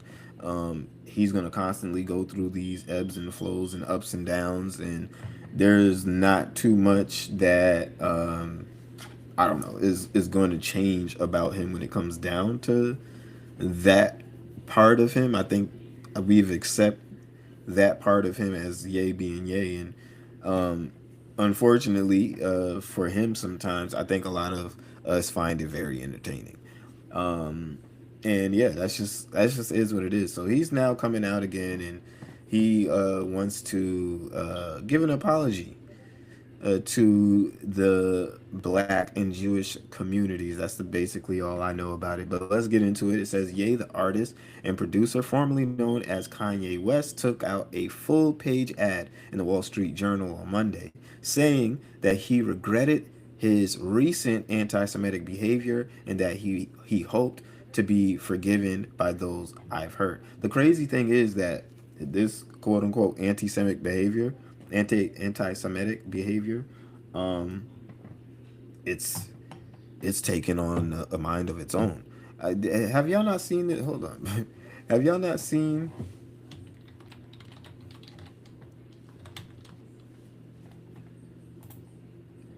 Have y'all not seen this shit? I don't know if it was this guy.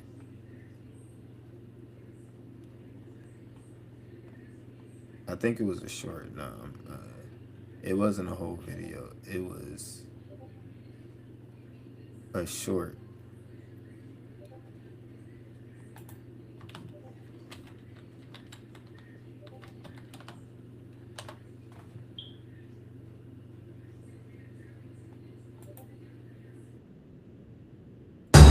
I don't want my kids should Yeah, play this in the video house went because there's crazy a too guy. when he posted this shit. Got This is 3.4 Curious million Joel. views. Oh my God, you're a idiot.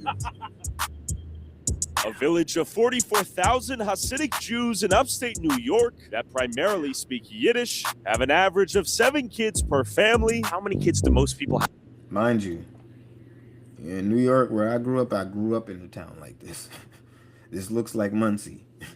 If y'all know, if you know where Muncie is at, if you know, you know. But this looks like Muncie. Have out here. Kanye's apologizing and shit, but this shit is taking on a mind of its own. Niggas is out here, they on these niggas' ass. 17, 18. Fuck all that apologizing, nigga. How do they afford 17, 18 kids? It's one of the poorest towns in America, with 40% living beneath the federal poverty line. Many men here are religiously studying the Torah full-time and heavily rely on public assistance and welfare in the form. They don't do shit. You come over there and fix the screw a little light bulb in the ceiling, and I used to not know. I used to be like, damn. These niggas live right alongside us, but why don't they know how to do all of these basic things that most men know how to do? They don't do anything. They don't do shit. You go and work and do shit in their house. They sitting there watching you. It's the most amazing shit they've ever seen in their life. You being able to figure out these remedial tasks that they feel like is, I'm guessing, I'm not going to say it's above them because it's not like I hate these niggas, but you know, I got to call a spade a spade. These niggas is gaming the system, and we are all paying for that shit. We are all paying for this shit. And they ain't doing shit. You about to see it. Form of Medicaid, housing vouchers, food stamps, and cash aid to support their giant families that God commanded them to have. And village enforces strict gender roles, modest dress codes, and sends their kids to private religious schools. And why is it okay for Jewish people to live together in a homogenous Jew-only community, but it's illegal when white people try to build their own? I pulled up to Curious Joel myself to see what's going on. Welcome to Curious Joel, a traditional community of modesty and values. In keeping with our traditions and religious customs, we kindly ask that you dress and behave in a modest way while visiting our community. This includes wearing long skirts or pants, covered necklines, sleeves past the elbow, use appropriate language, maintain gender separation in all public areas. Thank you for respecting our values. Let's pop in here and say shalom. Lots of people praying. Hi. Hello. Okay, so it says entrance for members only. Not sure what it takes to be a member. What does it take to be a member? Do I have to be Jewish to enter? Okay, I'm not sure. I'm not sure the schedule exactly, but 9 o'clock sharp, they're not at work. I ain't gonna act like these niggas don't work. They do work. They do, you know, a lot of these niggas do have jobs, make money, you know. But you gonna see these niggas be getting off in every way possible. Okay? Okay, so I guess everyone's praying right now. So you gotta wonder what these people do for employment. You'll notice the Mexicans out here are doing the hard labor, and Jewish people, I'm not sure what they do. Maybe we can ask this guy. Excuse me. This nigga's disrespectful. What do most people do for work out here? I don't know, nigga. You don't know? All right, cold shoulder. Question for you, sir. How long do people pray per day? Yeah, you still talking to New Yorkers, all right? Okay, what do people do for work? I'm not a news reporter. Okay, what do you do for work? What are you saying? A news report? What? Okay, you don't want to talk? How many hours a day do they pray? 3 hours a day. Do people have 9 to 5s? Yes. Like what industries are... Not them, though. They don't do no construction. They manage construction. They manage the people on the construction site in most cases.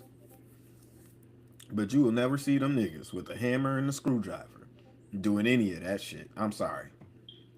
I'm sorry for the 1% of Jewish people who do hard labor, but I'm sorry. What do you do? I'm a student, and also I'm doing home care. What are you studying? I'm studying Torah. Torah? Yeah. This nigga said he a student, and he looked like he old enough to be my granduncle. How old are you? Our holy Torah. And who pays for education? That nigga ain't put how old he was on there. I try to work on overtime. Overtime? Yes. Where do you work overtime? I work home care. Home care? Night, yes. Is it like, do you have kids? I have kids, yes. How many kids? 3. How do you afford to raise 3 kids while being a student? Because I work very hard. I want to study the Torah. I'm very proud. How do you afford to study the Torah, though? God helped me. Does the American taxpayer help you too? Also, yes. Yeah. How many people out here are on like welfare in the form of like housing assistance or Section 8 or EBT, SNAP, Medicare? Yes. And that allows you to study the Torah? Yes. And raise your kids? Yes, thank you. How many kids do most people have out here? 17, 18. How do they afford 17, 18 kids? They are proud to do what the Torah says that you need. Us, nigga. They afford that shit through us. Let's just keep it a back. Let's just keep it a stack. They afford it through us. I've sat here and I grew up around this shit. I watched this shit. This is why I always said it. I said Kanye's not tripping. Kanye's not tripping not all the way. He's saying the shit that niggas is afraid to say. When it comes down to okay. When it comes down to be multiple and fruitful. He just saying, wow. You know what I Do you mean? think there's We welfare all knew it. abuse in the community out here? No, because they actually have the kids. Yes, they have the kids. Do they get tax credits for the kids? What they get, but they are all doing to keep our Torah. Yes, keep the Torah. Yes. What are your thoughts on people out there who can barely afford to have one kid? If they want, they can have one. But if God's given them more, it's very proud. Okay, shout out God. Yes. Okay. One thing, we are very James.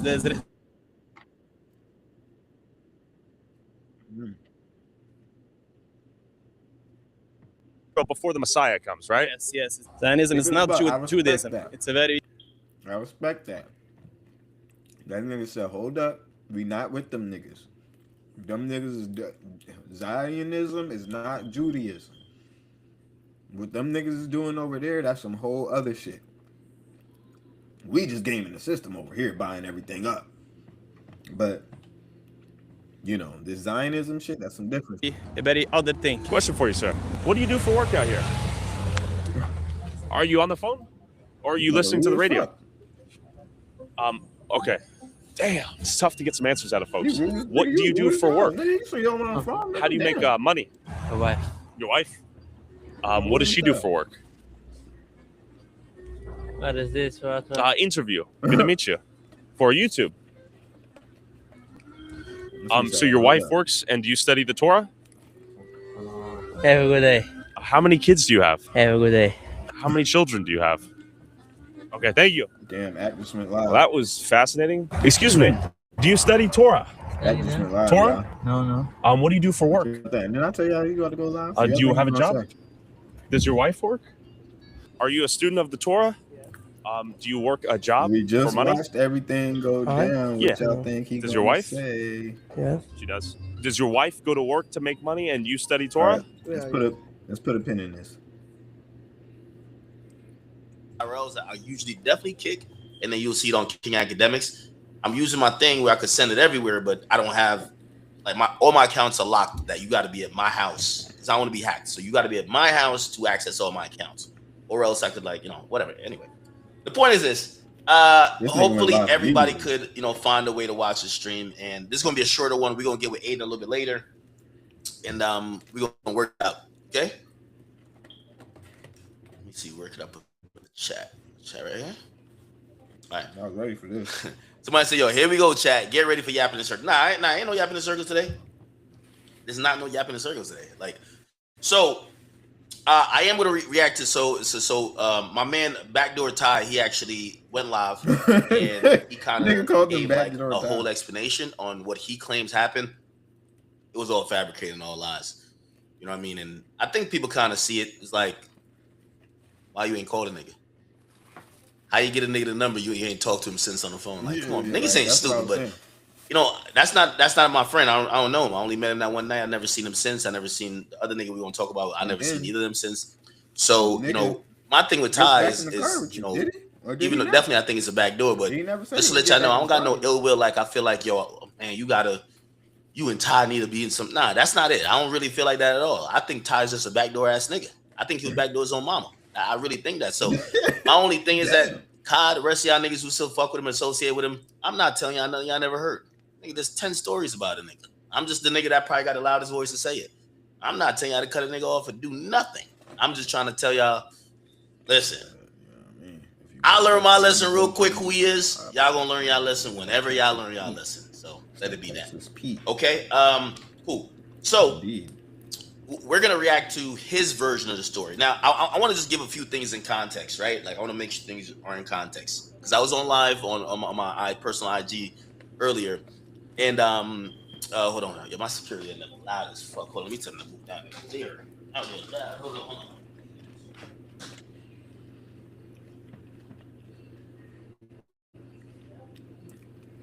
I think this nigga about to be screaming. How long y'all think it's gonna take for this nigga to be screaming to the top of his lungs? Y'all think first 5? Ghetto is 3? trapped doing the world. All right, no. What y'all think? This is what a bitch would be like this taking a picture on. Hey, so so what we doing? Yeah, so I'm gonna do a reaction to that.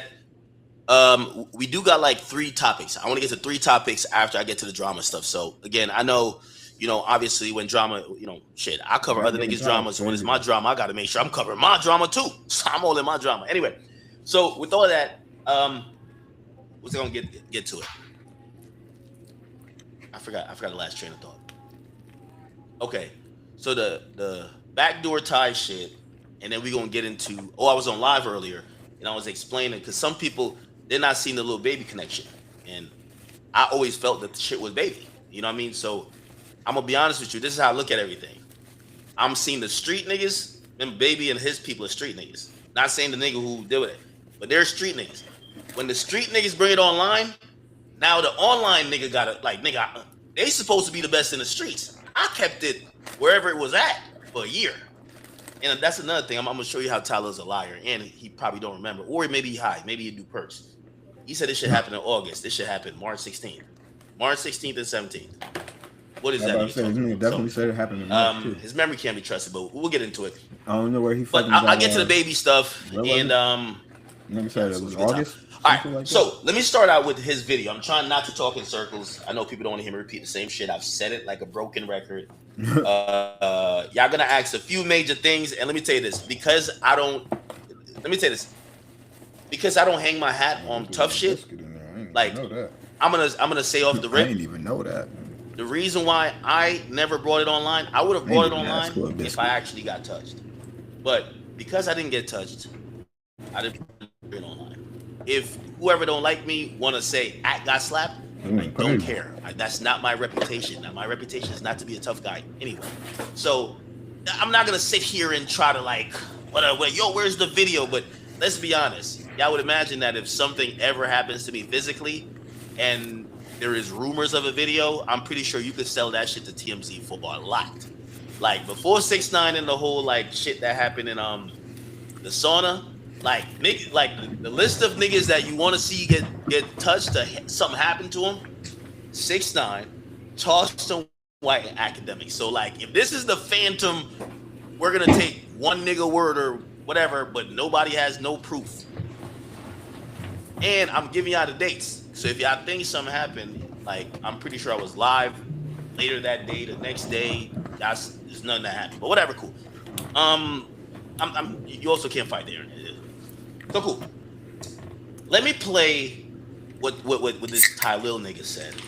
And remember, I'm not friends with him, right? So it's his thing, I believe, is to, he's like one of the leeches of Kai. Kai put these niggas on. So he one of the leeches. So he's gonna say everything to make himself not be looked at by Kai's audience yo, bro, why you keep fucking it up for Kai? Bro, why are you doing crazy shit that making Kai look bad? That's his only angle. And I understand that. So let me see. Oh, he's still live? I thought he was live earlier. Okay, let me see if I can play it. Here we go. So let me go to it. Hopefully they don't hit me with an ad or something. No shit. You got a 20 women versus Blueface. So I'm just react to his video. He was pretty quick about it, so I'm gonna try to be quick about my reaction too, not drag it. Again, chat. I will be back at the crib shortly. I miss having a chat on the screen. I gotta like pull it up on the side. It kind of fucks with my vibe. I never realized how important. Well, I always knew how important chat was. When it's not convenient, it fucks me up. Okay. I'm on all platforms? Yeah, we're on all platforms. Right, welcome to everybody on King Academics. Welcome to everybody on YouTube, both YouTube channels at the Academy and also King Academics. Here we go. So here's the video. He did do a live on Twitch. I'm gonna react to it. And I don't know, like I think last night I was super turned up, and I kind of watched some of them like I was turned up, and I think I was turned up because I ain't gonna lie, like I am taking it out on Baby. I'm not gonna lie, I am taking it out on Baby, but I'm taking it out on Baby because I feel like he should have, if he's a street nigga and you're dealing with a online nerd nigga like me, and y'all let some shit that even if you were gonna do something or try to do something to me, I'm the niggas that's supposed to go to the police and report it. I'm the person that's supposed to go online and be like, look what they're doing to me. I never said nothing about it. So if the street niggas is bringing it online and you never checked it, and me and you are having conversation as men, well, why are we having conversations on the phone calls? Let's do internet shit then. You want to do internet shit? Let's do internet shit. That's my whole demeanor. And last night I was mad turned up, so I think sometimes your passion might be like, oh damn, he's mad. I'm gonna keep it cool today because some of this shit is jokes. Because it's in hindsight. I want to also remind people who are looking at clips. This happened in March. In March, I'm gonna show y'all. I texted. Let me see. What's his name? Tyler. This is right after Brand Risk. I texted him. You'll see Tyler's name. Like, oh man, this shit won't adjust. Fuck. Wait. You can't see, but it basically says March 15th, and I said ack. I called him later, and I told you I called him 15 times, yeah, so whatever, right? But that timestamps the exact time, right? Let's go. We could just type it in here. March 15th. March 15th. Let's see. March 15th, Brand Risk, or March 16th, or something like that. Look, March 15th. Look, Brand Risk 5 took place then. Everything I'm saying is coming with facts. You know what I mean? And I'm only showing these things because, again, I don't really feel I got to prove myself. I don't really care if y'all think. For Kai's audience that's tuning in, I don't care if you believe me. He's going to snake enough people that niggas is going to feel like Kai is in on it. Like, Kai, that was the demeanor of the conversation I had. Like, Kai was like, damn, again? So, again, I'm not here to tell Kai to cut nobody off with nothing like that. I'm just saying, bro, this is this guy's character. And we all know that one character. The nigga who love to steal, you know you can't bring him to your rich friend's house. He gonna steal some shit. You know you can't have him around some shit that you know you wouldn't take. He gonna take it. He like, you gotta almost be like, yo, bro, yo, check your pockets, yo. You sure you ain't take? You know your guy. That's the nigga. That's all I'm trying to say. Also, I'm not like nobody's playing like, oh yeah, he's the. No, I'm just telling you exactly what it is. You know what I mean? And some people I think they feel like I'm trying to do the victim thing. If I was doing the victim thing, I would have came online. That's the thing nobody's understanding. I would have came online. The person who came online is Lil Baby's blunt roller. It's not me. I did not come online with this. So everybody think about this. If y'all claim y'all smacked academics, I'm still kind of have my little jokes, like little, not crazy, because I ain't trying to, I get the whole music angle they were saying. Why they never said it before? How come now they're coming online with it? And how come now the story is, oh, we smacked them? Whatever, cool. Again, you can't argue with, like, there's going to be the people who are going to believe that they don't like me anyway. So it took place Brand Risk 15, right? 5. So March 15th, right? That's when I got his number. All right. So with that being said, what else? Oh, okay. Oh, I'm going to show y'all proof about time and date. This is my man's Instagram. You be with me. You go to his Instagram. Okay. Actually, you go to his Instagram. You go to right here. I don't know what he got on here, but it's a lot of memories type shit. Okay, 45 weeks ago. Oh, shit. Hey. Okay, this is probably it. 45 weeks ago, that would be March 16. Yeah, so this is Brand Risk. This is Brand Risk. This is, Brand Risk, right? I'm there. Me, top G, whatever, right? Everything valid. I'm only laying this out that y'all could be like, Yo, why would act just lie about one thing or whatever? I want to show you everything. I've got no reason to lie about nothing. Fatality. I could have said some delusional shit. Yo, the nigga try to swing and his hands just paralyzed. Niggas grabbed him up. We beat him up. No, nigga. We were having a cyclical conversation. My man, who's the driver, realized this ain't going nowhere. Yeah, nigga, we out. And when we driving off, he swings into the window. Didn't hit me, but this one. Right? So this is Grand Risk.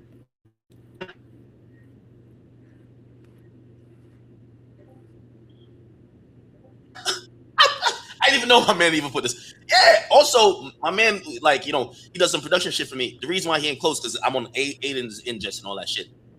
He's also not even on, and I'm gonna tell you why it's the back door. My man's nobody knows my man. When he does camera work for me. When I asked later on, I said, "Yo, how did this random dude? Because we don't know the K Rich nigga. How did he get to my window?" My cameraman said, "I ain't gonna lie to you. Khalil walked up and dapped me up like he knew me for 1,000 years. Like, yo, what up?" And he said, "Crody, be like, yo, what up, my nigga?" And like, I don't know if you want to say like starstruck. They're like, "Oh shit, it's Tyler." Like, but Tyler's dapping him like he know him from the towns. This idea that, and you're gonna hear him lie about it. He's gonna be like, "Nah, I wasn't even close to it." Yeah, you dapped them up. Everybody's like, "Oh, this Tyler." Okay, and then you got somebody on your arm. Once he kind of gets through the thing, you fall back. He even says to AJ, "Yo, listen, yo, me and Ack, we had a conversation. Yo, we just trying to talk to him." He said that to AJ. You're gonna hear Tyler lie and be like, "I was never nowhere near it." And the thing is, I'm like, bro, you're not even lying for me. I'm not even friends with this guy. My nigga, like, I'm not even friends with him. I mean, there's no reason for. Well, I guess nobody want to be known as a backdoor guy, right? But I'm not friends with him. It's not like he's trying to save a relationship with me. He's literally lying to probably hope people don't, or Kai, which by the way, I think Kai knows. I'm telling you, why Kai knows I think the nigga was trying to backdoor him right here. Well, we'll get to it, but wait, he I said think to Kai, he was trying to backdoor I him. didn't know that was gonna happen. Like, yeah, smack this nigga right here, nigga. But were you the there shit or got were you not? de-escalated, nigga. Did you approach with him or did you not? I'm telling you, he tried to approach him right here, and he tried to check the temperature because he came in on that timing, and his man's also was like, yeah, and this nigga, yeah, man, this nigga said F little baby and this, that, the third. Nah, I'm about to, you know what I'm saying? Yeah, I got to see this nigga too. And then these niggas probably squashed it. Either that, they squashed it, or homie got cold feet when it was time for him to pull up right there. And they ended up just squashing it and dapping shit up, exchanging numbers and shit. But homie probably was still like, nah, nigga, I'm still gonna get mine, nigga. Fuck this nigga. I don't give a fuck about none of that shit. Meanwhile, Talil probably was like, well, nah, I'm not about to, you know what I'm saying? You go ahead and do you know what I mean? But he ain't stop shit either. This is the club. This is the club. I don't know who this guy is jumping around on stage. This is how they dance.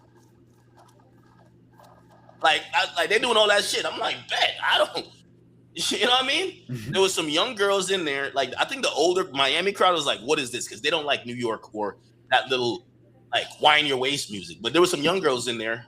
I guess they got to be over 21. We're in the club. They were like, I like how you could tell it's TikTok crowd, right? But yeah.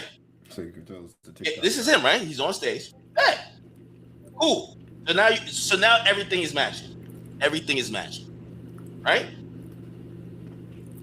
All my niggas said, look at these rich ass niggas. All right, whatever. Cool. Then we go to Kiki on the River. Right? We go to Kiki on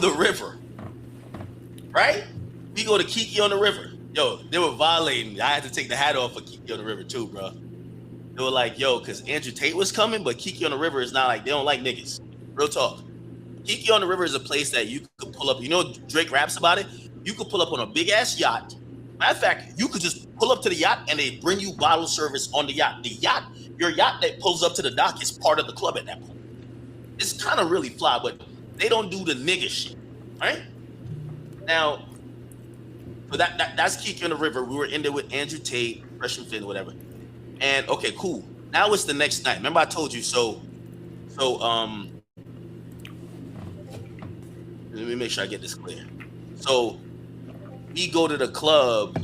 Yes. So we go to I don't want to say the club name. We go to the club after the brand risk shit. That shit happened, right? We then go to this is the next night, and then we go to Kiki on the River. This is the next night. Okay, so this is the next night. So I talked to Baby already. So in the morning I talked to Baby. I figured out the situation, and for anybody who said that, oh, Ack, you got slapped, like I guess you get slapped and not have a bruise. I don't know, but for anybody who said something happened to you physically, this is the actual timeline. If there was going to be a bruise that I'm hiding, you would see it here. So I'll be wearing hoodies and shit. Like I'll be wearing whatever. So like they said, yo, you got to come with button-up shirt or just a plain shirt. I think I had like a hoodie. So they were like, they could let you in because it's you, but like, bro, they got Tate in there and they trying not to, like, could you put something else on? And they don't like the hat. And I never take my hat off, but Andrew Tate was in there. I was like, man, I got a party with my nigga Tate. That's Andrew Tate. That's my nigga. So you're going to see me in there without my hat. Feel me? Look at the hair progress, the length. My shit longer now. I got to get my shit redone. You see me, right? Look at my face. Do I look like I got slapped? I don't know. Maybe I do. I don't know, right? But I think I just look normal. I just think I'm kind of goofy or whatever, right? Right? That's me. Damn, I need to get my hair done. Yeah, whatever. Cool. So I'm in there. You know, I just wanted to party with my boy Tate because I just want. It's a one-on-one experience. It's Tate, my nigga. Does he show Tate? Okay, this is the next night, right? So no, this is later in the night. So now I link with Trippy. Trippy was telling me, yo, come link with me here. I link with Trippy. We go to some spot. It was actually like, it was Slim Jimmy and Sway Lee's spot. Sway Lee wasn't there, but it was just Slim Jimmy and us. We were chilling. And then as we were there, Trippy says, yo, man, like, yo, you gotta turn up in the trap. And I said, bro, I've never been to booby trap. And one thing I know, and I ain't trying to like whatever, like, but you know, I spit the facts. Trippy, you don't niggas be looking at me like I'm 6'9" best friend. I think Trippy was on some like, yo, bro, you never been to booby trap? Because when I come to Miami, sometimes I be partying with 6'9" a lot. I think he was like, yo, I'm taking you to booby trap for your first time tonight. Let's go. We go there. He gets out 100,000. And he's gonna make a movie. This is us in booby trap. So I'm telling you, there's no lies. Everything in my story is adding up. You feel me? We're all in there. This is booby trap. You see Trippy right there. See me and my ex. But this is a year ago, y'all. Okay, I bet. I don't know if he records when Baby come in. When Baby gonna come in front of me, look, if you look over my shoulder, the guy who say he's Kodak DJ says, yo, Baby finna go behind you in that section. They clear it out. Right? So everything I'm telling you is making sense. There's no need to lie. Like, I'm not no superhero. I'm not no super goon. And this is why I like talking crazy to these street niggas, because y'all got a reputation. I don't got one. I didn't get hit, but if they want to say I got slapped, beat up, hinged, wedgie, whatever, okay. Does that kill the aura of academics? No. If anything, I think I'm more legendary. But okay, cool. Because here's the thing. The idea of something happened to Ack and he's still popping it, because now I'm popping it even worse. You do that. This idea is like, oh, Ack only pop shit because niggas don't see him. Niggas don't do something to him. I bet. I'm going to show y'all the point. Y'all, I didn't get touched, right? But fine. Y'all say I did get touched. Watch. I'm going to talk more shit than I've ever talked before. Let's see what's up now.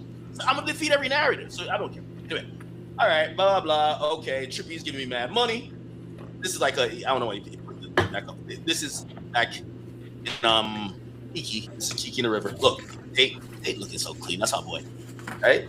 My boy Tate. Relax. Hey, yo. Damn. Hop off this nigga's dick. You see me right there? What the fuck are you talking? Yo, man, get on with the story, nigga. What the fuck are you talking about? Yo, Tate security guards got over here glazing Tate. Earpiece. They be on some shit like this, like. The fuck is he talking about? On some Secret Service shit. I like that though. Okay. Let's get past this. Hey. And I think the yacht was the day after. Do we only have one in booby? Do you only put up one in booby trap? Okay, back in booby. You see Trippy? I ain't gonna lie, Trippy was just giving me like 10,000, like throw this shit. My cheap ass, I'm like, I'm gonna throw it slowly. Because he'll be like, he'll just hand me $10,000 and be like, just throw that bitch, act. Shout out to Trippy. He took my booby trap virginity. Pause. But he would give me 10 grand. He's like, throw that bitch, nigga. And I'm like, about? Nigga, you have to say let me take out 300, which by the way, that's valid, right? So I'm like trying to throw 300, let it last a bit, because that's the strip club thing. Let it last a bit. Trip.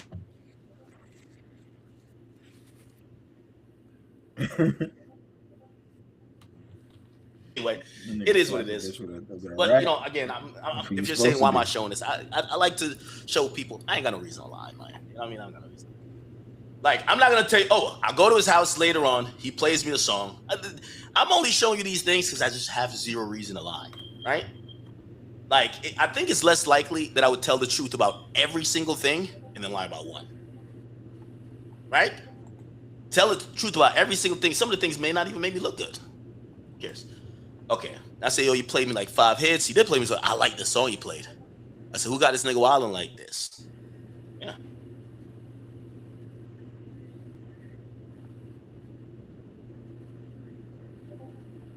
Hey, I'm messy, huh? No, we're not in this. No, we're not in the same weekend anymore because this says 44 weeks. So everything that you're seeing is from that weekend. 44 weeks is when everything happened, right? 44, yeah, 44, 45, right? That's it. Cool. But what I'm saying don't got nothing to do with nothing. Also, it's old. But also for people who think that, yo, Ack is online mad, I'm like, no, I didn't bring it online. You know? Like, the street niggas brought it online. Okay, so let's go to Ty Lil today. Right? Here we go.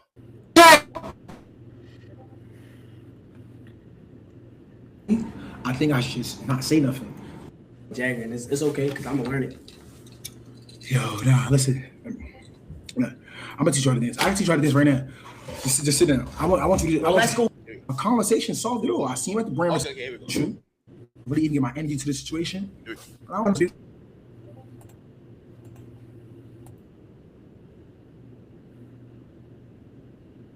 Since 2019 up to 2024 and crapping my name out. Okay. So I'm glad Tyler was confirming some more with what I said. The first confrontation or argument, or first time I met him, he said, "Ack, what up?" And I know him at this point. He's Tyler, right? And he's like, "Yo, bro, man, yo, you used to be posting my shit, bro, all the time." So he's bringing this stuff up, and I remember kept saying like the bigger picture. I said, "Bro, you're Tyler. Like, it doesn't matter anymore. I get what you're saying. Doesn't matter." Now, for the people who want me to go more in depth, I'll go more in depth because, again, I just have nothing to hide and nothing to lie about. Do I take niggas' content when I want to? Stole that shit. Stole that shit. That's not me being like, no, nigga, if I did it, nigga, I still thumbnail silk to this day. The fuck, nigga? I don't make thumbnails. The hell, nigga? I Google this shit and take that shit, nigga. Like, yo, I'm sorry. It's a thumbnail. But I don't got no problem admitting what I did. But I do want to address what Ty Lil is saying. Ty Lil is saying, I stole his content.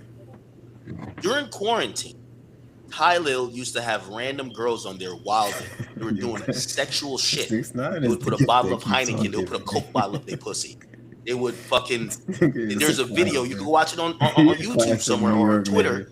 Not YouTube, Twitter or like some porn site. Ty Lil is literally like he's getting his dick sucked on one of these lives. He's commentating on women pleasuring themselves or getting fucked on there.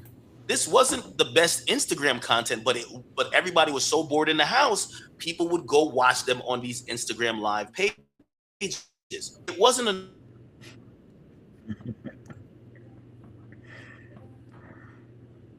I remember Demon Time Lives. It was no central page. It was like a new page every night. Like somebody would send you send you the live and you just join. And that should be popping for a couple hours and it gets shut down. That's how it was. People don't realize that before Castanet saved his life.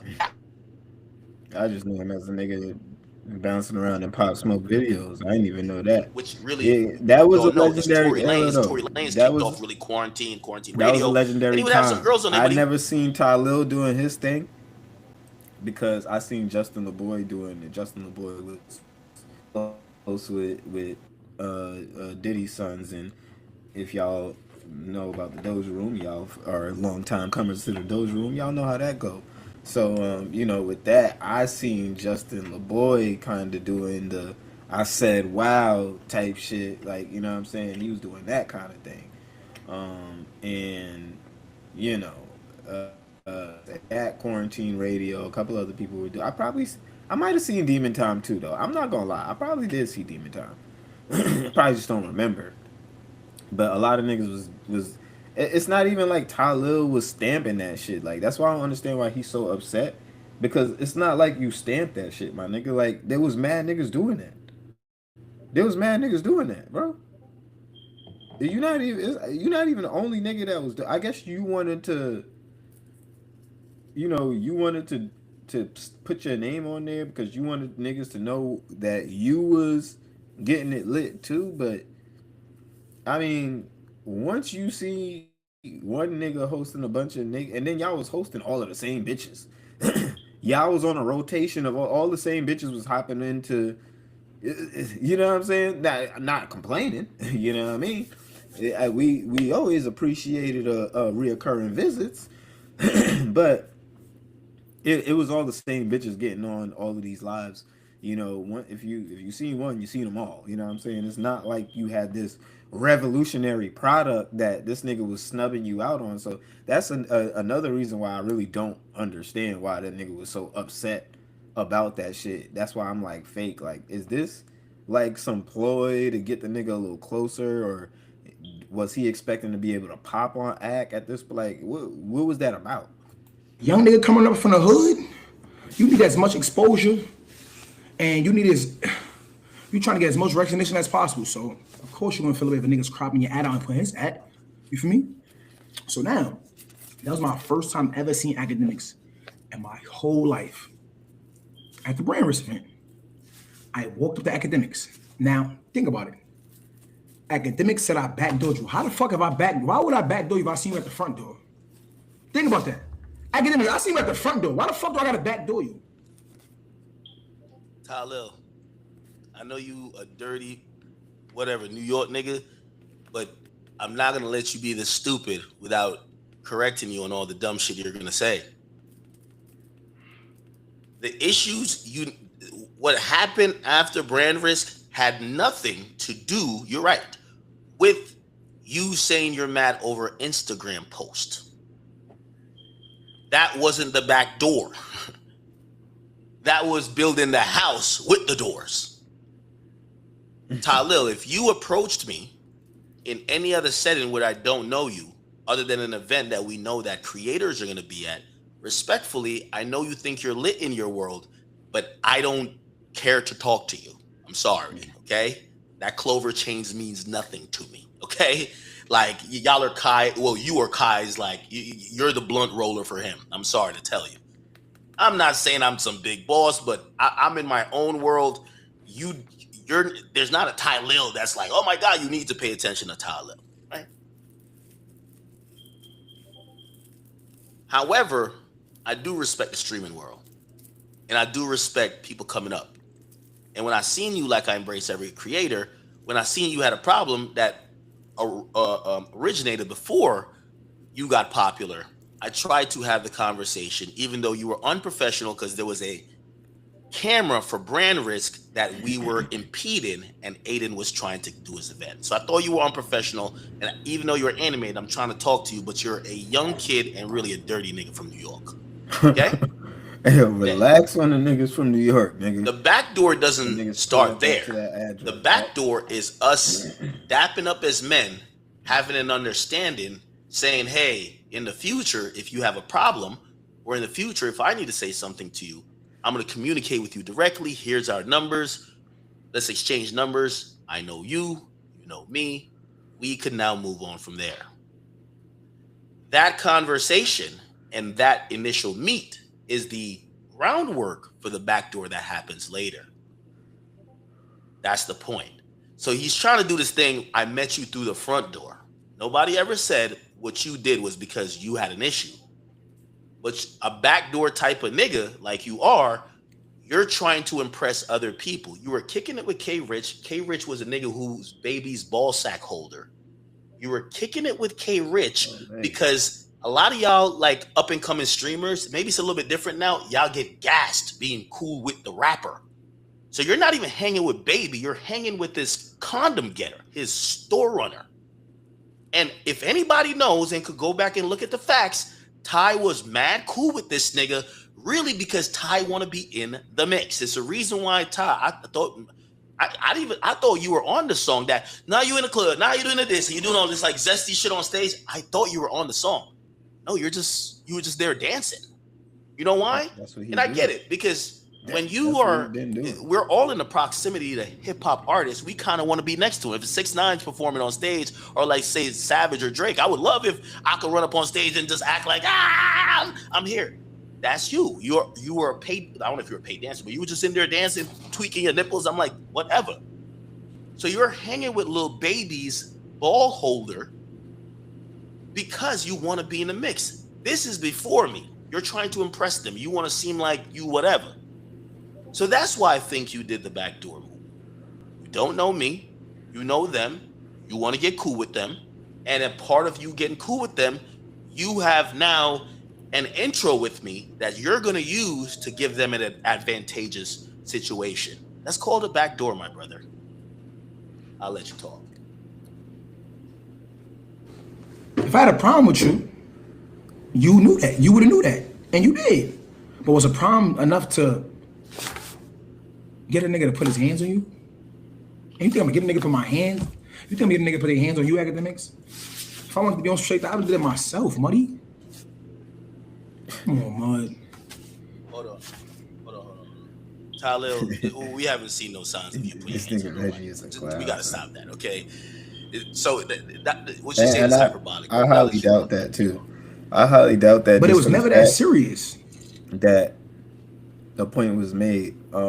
You're not trying to come off like the rest of these niggas around Kai. I don't really know these niggas. I don't really watch Kai's streams like that. But the rest of these niggas around Kai have gone viral several times and have come to my attention several times because they doing dumb shit, backdoor shit, crazy shit, disrespectful shit, weird shit. You know, I mean, we just seen what happened at the Streamer Awards. So I'm pretty sure, especially with what Kai is going through right now and this whole depression era and shit like that, that you're not trying to add extra shit to the pile overtly. Overtly. But this shit has now found its way into the mix, and now you already probably told Kai, hey, I don't got nothing to do with that shit. So now you got to keep it a buck and say, hey, I didn't do it. This is a lie. I don't believe that. Yes, sir. He said I never called. You're gonna hear him say, he never called me. If he wants to take the bet, I already take the bet. But he won't, because he's lying. Academics, you came to this internet and you lied to these a lot of human that just believe whatever the fuck they want. You came to. And this is another part I don't have. This is why I get Tyler's shtick. And it made me kind of rethink everything about this, even the Jordan Pauline thing. The way he's talking, he's not being truthful anymore. He's pandering. He's like, oh, you came to the internet. You lied to these beautiful people. Like, you're starting to use manipulative language, but okay, I'll let it go. To the internet, you lied to these people and you said, I bought that man to your car. I 48'd the niggas around your car for him to get close to you, for him to put his hands on you. Halil, you walked up with him. You walked up with him. You're the familiar face. You're the face that they're like, oh, well, I just talked to him. They just like worked whatever they got out. Oh, we're not going to be on some, yo, bro, chill out, bro. Yo, hold on, not right now. You do that a lot. Yo, not right now. Not right now. Chill out. Hold on, bro. Not right now. Oh, it's Tyler. Like, again, I just don't want to bring my people on because me, I'm a dolo person. I don't want y'all to be like, oh, we seen that nigga. No. I take everything on me. But my mans who I just showed you, right? My mans who I just showed you. who the Miami shit. Wait, now, let me ask y'all because he's here. Should I bring him in and ask him? Did Talil? Man, Like go ahead I and don't, I don't bring know if this it's nigga in, necessary man. It's all you because already done showed it the might be nigga just doing face. too much. It might not be It did what necessary. you I don't said want you to wasn't bring other gonna people do. in. Should I? Do I have to? You already done brought the nigga in. It's not necessary, right?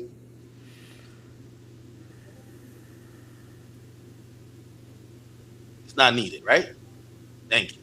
And the reason why I say it's not needed is that other people have lives and families, Go ahead and and bring that nigga I in, don't man. want like I could bring my security on here, but like my security work for other like my security he gives me credit. Like him working with me, he got a whole bunch of other clients, professional clients. But I don't want to have him on here like going back and forth with Ty Lil and or little babies blunt roll over some shit. Like, bro, these niggas got that's their business. You feel what I'm saying? So I'm just gonna take whatever it is. It's me. I live the public life.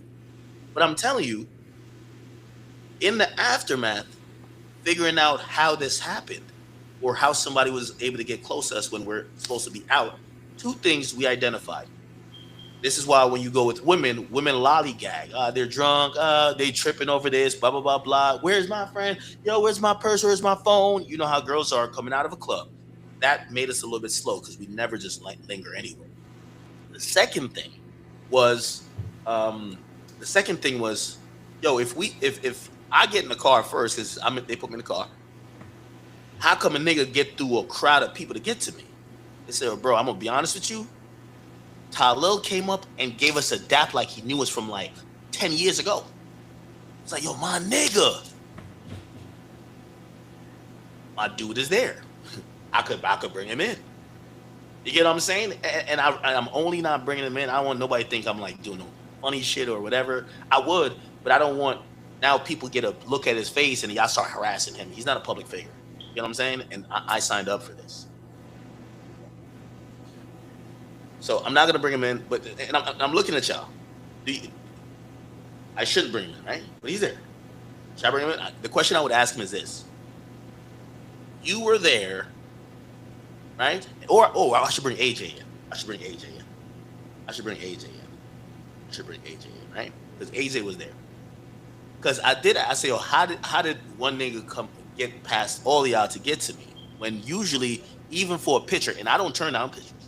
But like, if it's a bad time, my security might be like, "Yo, bro, not right now. If there's escorting me somewhere, we gotta go. Not right now." It's and my usually, if I see question. the person face, Even or I can see if like they look like the nigga swung and missed, what was your niggas do? If I would have seen, I'd be like, "Yo, you good? The fuck? What's up, nigga? What's all that? How did this nigga make it back to the car? How did he make it back on 2 feet? Nah, it couldn't have been me and mine. Look, I feel you and all of that. Your mans and them, and they telling you whatever. But them niggas was supposed to. I don't know how close they were. I don't know how niggas reacted after this nigga attempted to, put his hands on you. But I don't know if they seen it or not. But if they seen that, I don't know. I don't know if Talil was just like some distraction and everybody's eyes was over there, type of situation. But nah, bro. That's yeah. He shouldn't have made it back on 2 feet. like it was because the cars. So there's cars parked on this side of the road, and the SUV is right here. That nigga would have been. So it's a crawling small in little that car passage that you could around only me open and the door. mine. One person could walk in. If there's How the 7 fuck? people jammed in that mix, how does that person get through all that? Talil. Okay? All right. Somebody says, play the video. You said the shit. I just want to tell you my story don't change, but let's go. Sorry, y'all. If the back door was coming from me, why the fuck did he get in your face and bring up the next man? Why did he say, yo, what's up, act like? I don't want to keep pausing. Ty said, like, it's smoke with you and him. Ty said it's a problem. This is where backdoor Ty is trying to do a sleight of hand, people. Here's the sleight of hand. How did I backdoor you? I handled my issue with you already. We talked it out. We dapped it up as men. Why would I backdoor you? Bro, you're sucking dick trying to be cool with little babies, people. So you're trying to be in favor with them, and you basically help the nigga do something, but you're now trying to tell people you wouldn't do that because your issue was solved. No, you knew the dude had an issue too. You've been hanging with this dude. That's what I just said. Y'all pulled up to the club in a Lambo. You and him. I'll call it. Oh, tell AJ if you could get on Discord real quick. That's literally what I just said. Them niggas had to already come there we both gonna press him. We both gonna press this nigga. You know what I'm saying? But the reason why I'm bringing AJ in for this part is that, remember, I never seen Ty Lil after the club. When I'm asking how the nigga get to my window, they are bringing Ty Lil. I'm saying, Ty Lil, I ain't see him. Then AJ says, this is when he's starting to fall back, because now he got the guy through, he's fall back. I want AJ to say it rather than AJ got to y'all gonna explain think why I'm making this put up. hands and feet on niggas. Let me get my man's phone. I don't Give me even one think second. AJ like that to begin with. Let me tell you, every beef I ever been with, I always call my family after, nigga. Any drama, any friction, anything popping off immediately, the first thing I did was handle that shit up front. And I call my peoples after, nigga. Now you gonna get an ass whooping again, nigga. We're gonna see if we can get AJ on. I don't know what all of this is. We gonna call niggas who's thousands of miles away, and fuck all of that. Okay. Even if they he in the call, my man. That's too long. All right. That's too long, nigga. Yo, AJ. Yo, I'm on stream. Hey. Yo, you remember the night when everything happened? This is the night with the K Rich Ty Lil thing, right? Okay. What was your understanding of why this dude was walking up to the car? Because remember, I didn't see Ty Lil, but you said you seen Ty Lil when the dude was approaching. Did Ty Lil talk to you? What did he say? He talked to me. He walked up and he was like, yo, what's up? He walked up to White K, talking to him. So Ty Lil walks up. Yeah, talked to White K. And then he talked to me like, yo, my man want to talk to her. I said my shit earlier, and yo, you just want to talk to him. So I was like, yo, so I'm talking to Ty Lil, like, nah. So, wait. So Ty Lil tells you that his mans want to talk to me. Yeah, he's like, yeah, I talked to Ack earlier. My mans want to talk to him now. Okay. Now, here's the thing. When I looked over, I just seen a guy who knocked on the window because my window was up. Where was Ty Lil at? Where was Ty Lil at this point? By the door, right behind him. Like by the backseat door. So he's kind of where you are and the girls are, right? Yeah. Me, White K, and the girls. Okay. And what he's telling, is he saying some shit to y'all? He's just quiet? What are you doing? Nah, he's talking to White K and shit like that. He hugged him, tapped him up, everything. Like, that's why it's crazy. I can't believe he said he didn't come up to, like, yo, they just lied about the story, man. Tell him that shit was crazy. It was cracking. Who's this? Dando, mute up. I'm almost streaming. Dando. Hey, okay. Yo, okay. You're on stream? Yeah. Okay. So, all right, I'm kind of getting the handle of this. All right. So, I remember YK said he said, yo, that nigga Ty Lil dapped me like I knew him. And I said, do you know Ty Lil? Now, he watches Ty Lil. I ain't gonna lie. He does watch Ty Lil. He said, I don't know that guy.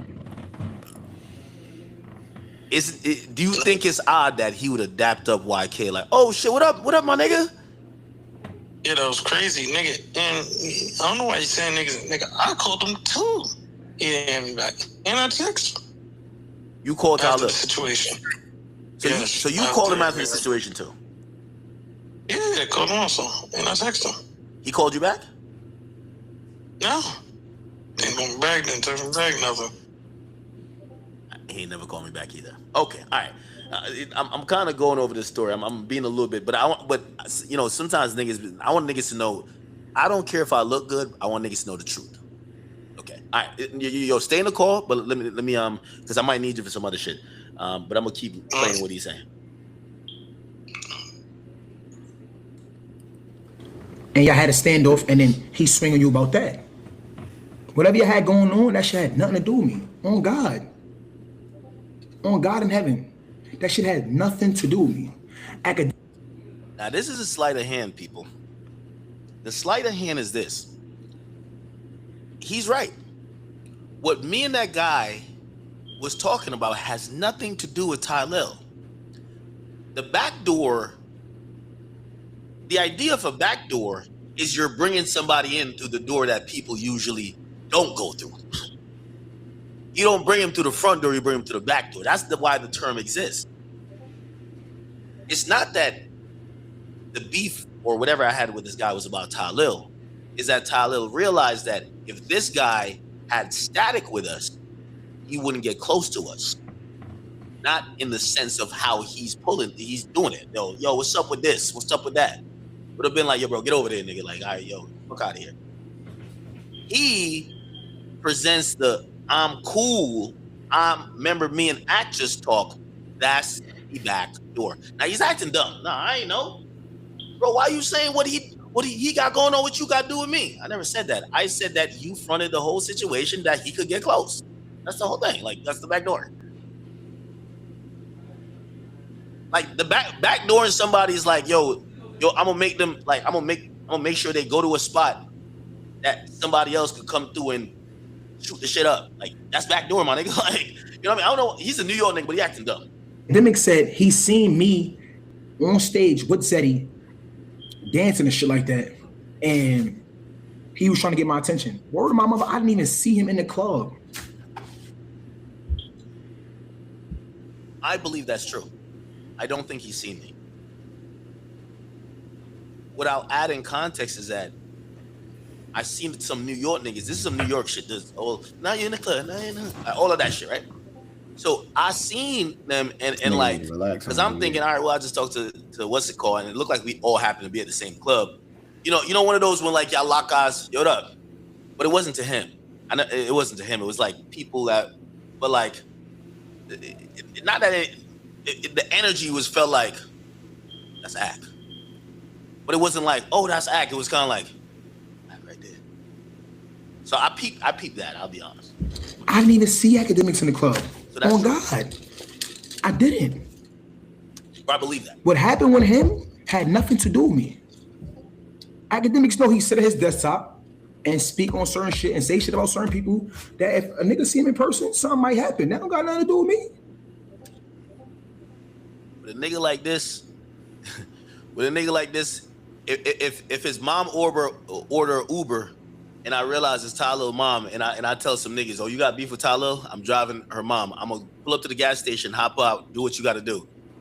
I could get online and said, yo, what y'all do to Tylil's mom? I ain't do nothing. Yo, that got nothing to do with me, gang. Yo, what? Nah, I ain't got nothing to do with me. What? Y'all sprayed the car up? Come on, Tylil, you acting stupid, brother. Stop it, brother. But you know what? I get it. You're talking to Kai's audience. That's gullible. I get it. That shit ain't got nothing to do with me. So you putting my name in that shit is lame. That's corny, gang. That shit have nothing to do with me. I didn't speak to nobody to make a nigga get close to you. I didn't do none of that. Family. Also, you could just say his homeboy. Like, Tyler, you've been involved. Spray the car up. There's 15 accusations on your name. Everybody targeting you, bro. This shit happened a year ago. I never mentioned it. But there's other people are saying it. You backdoor them for their girl. Nigga, there's a football player who's saying shit like this. There's a rapper who's saying shit like this. It's not just regular people hating on you. It's people that have been around you and have seen your character. Why are they all saying it? Now they're not gonna come out and say some shit like that because that's kind of like a little bit lame too, right? Like, you know what I mean? Like, yo, this nigga, I never came out and said it. Nigga, I covered his story with the rape shit and I never said it. Kind of lame to be like, yo, this nigga's a back, because in reality, part of you getting backdoor, you gotta take responsibility. Bro, maybe you wasn't moving right then. You gotta take responsibility. What you gonna do? Like, you think you gonna shame a backdoor nigga? Like, nah, man, you should be a good person. You should stop backdooring people, bro. Like, you should. No, that never happens. So, remember, I didn't. Well, whatever. Let's keep it going. And by the way, I would have never even mentioned Tylil's name in any of this, but I had to mention it once Lil Baby's blunt roller brought it online. I got to mention Tylil because that's the thing that make sense. Because everybody going to be like, yo, Ack, yo, how you get caught liking like that? I ain't gonna lie, I got backdoored. It is what it is. I got backdoored. I got backdoored before. Yeah, wish I know that. My chick's friend backdoored me. Niggas is wild running the like, yeah, I've gotten backdoored before. Trust me. Shout out to Dirk. Close that back door. That's true. I didn't do none of that. I didn't do none of that. And then the next, you said Kai called you. No, you called Kai and Kai called me. Things can be true at and the when Kai same asked time, me, I said, Kai, I don't know what he's talking about. That shit had nothing to do with me, bro. It's a lot going on. I don't have no problem with that man. Do that. Maybe you did it. Maybe he did. And when I did, and when it was a situation with him, I fucking addressed him face to face like a man. It didn't come from, it wasn't no backdoor shit. It wasn't no backstab shit. I looked him in his eyes. I said, yo, act. Another reason why I think Tyler is a liar, and I think he was in on the whole thing, I would have respected him, because I think he even told Kai something similar. I would have respected him if he came out and said what I think he told Kai was, yo, I help the nigga go have a conversation with Act, but I didn't know what the nigga was gonna do. I'd never try to bring a nigga to go try to do something. Yeah, you would say something like that. I thought that was gonna be his thing. Now he's saying, I wasn't even there. That's what I know this nigga's a flat out. Like, yo, this guy right here, he's gonna be studied. Backdoor Ty is a different demon. And I could laugh about it because nothing happened. But I'm gonna be honest with you, a nigga like Tyler, I don't want in my vicinity and I don't want in my circle. I pray for Casanat because the day you stop, let me tell you this, niggas is on, yo Kai, let me look at you, I'm gonna tell you this. Niggas is only as loyal as, let me say it slowly, Kai. Niggas is only as loyal as their last meal. If you ain't feed him last, don't expect no loyalty. And you copping chains for the nigga, houses, you probably put him a card, paying his insurance, buying his diaper, whatever you doing for him, good, keep doing it. Not telling you how you should treat a man.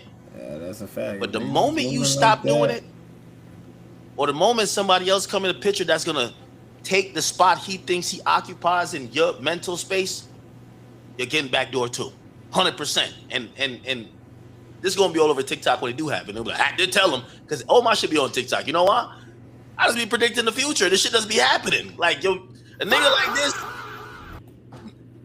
the moment you stop paying him, like, put it like this. If Kai tell him, yo, listen, I need reimbursement for them clover chains and I'm done paying y'all bills. Kai getting back doing 30 days. 30 days, nigga. 30 days straight. I ain't sleeping through 30. I'm telling you. Anyway, let's keep going. Yeah, that's the thing about these niggas. What's up, Act? You been posting my content, not tagging me. Certain niggas, like, I don't know.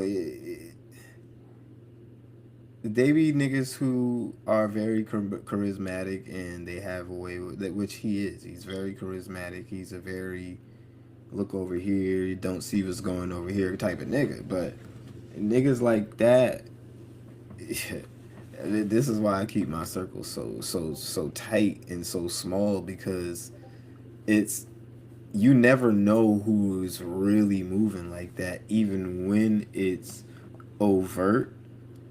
That's why I'd rather a nigga just tell me his intentions, and sometimes I don't really like all that super, you know, oh yeah, bro, yeah, oh, like, cause New York niggas, certain New York niggas, like I said, and this is probably like a little bit of a contradiction, but New York niggas are they're very loyal, but certain niggas play it up so much that you can kind of tell what they there for, cause certain niggas will be just overly, oh shit, bro, yeah, bro, oh yeah, bro, yeah, we love you, bro, yeah, this, that, the third, bro, yeah, oh shit, that shit is dope, oh, your outfit, oh yes, yeah, and you know what I'm saying, and you know that a nigga is just like, it's like, like, you know what I'm saying, like, you going a little hard, like, like, why are you, and he is that, like, I don't, only my New York niggas is gonna get this. Only my New Yorkers is gonna get this, cause some of them niggas, like I said, New York niggas, we very, especially around our niggas, that we're very supportive and you know, just like verbally, like a New York nigga is the best friend that you can have. They gonna hype you up. They gonna tell you your shit is fire. They gonna motivate you. They gonna tell you what you need to hear, shit like that. But some of these niggas play it up too much to where you can kind of see through. You know what I'm saying? Oh, you? I'm locked. $5 million. It could be me versus your daddy, Kai Cenat. Because I know Kai ain't believe you, and I know he wouldn't do that. I know he wouldn't put that money up, because, nigga, when he called me, nigga, he sounded disappointed. Sounded disappointed that he was making another call for a nigga who can't just be straight when he done gifted you an opportunity. All you got to do is be a decent human being. All you got to do is be a decent human being. How are you still out here finessing? Yeah, because he feel like he bought half y'all niggas up, and y'all niggas been running amok ever since. He brought half of y'all niggas to the limelight, and niggas like this will make you feel guilty. Like, damn, bro, I'm just trying to eat. I just need my chance. You know, I'm just waiting on my you know what I'm saying? Like, bro, and they'll be there, but sometimes even when a nigga is supportive, you gotta question why or how or look at the timing of things. Like, you really gotta put a lot of shit in perspective around certain niggas. He did not call me 15 times. He's lying. I did not walk nobody. This is the thing with Tyler. You know what he gonna say?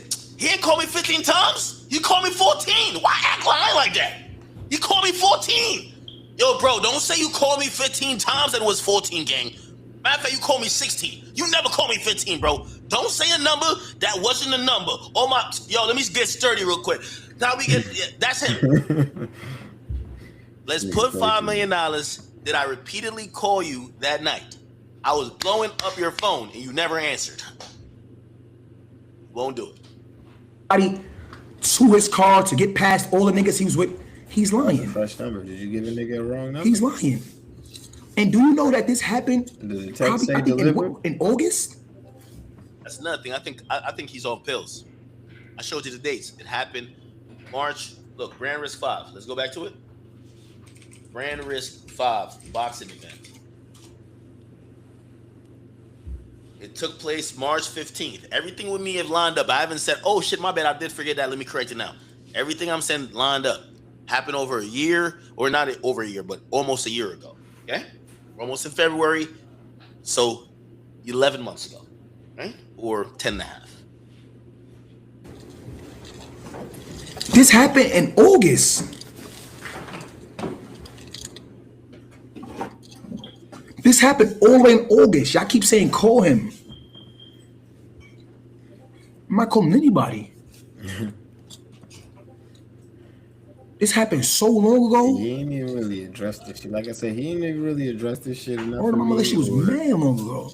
Really hit all the points. I don't even really think he cared to. I'll call Tyler right now. Let's see if he answers. All the points. Maybe he changed his number. I'll call Tyler right now.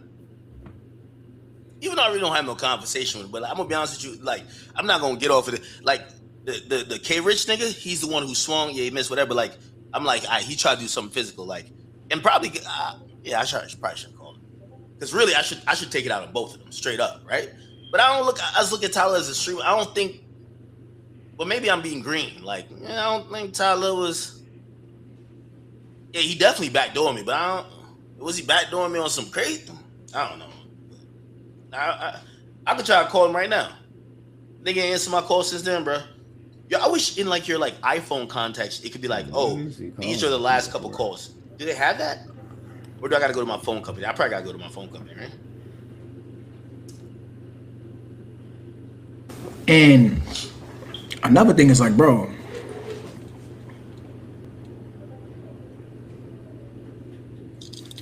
you got smacked, right? So this is interesting. You're gonna hear him say he was nowhere there, but he says he was there and I got smacked.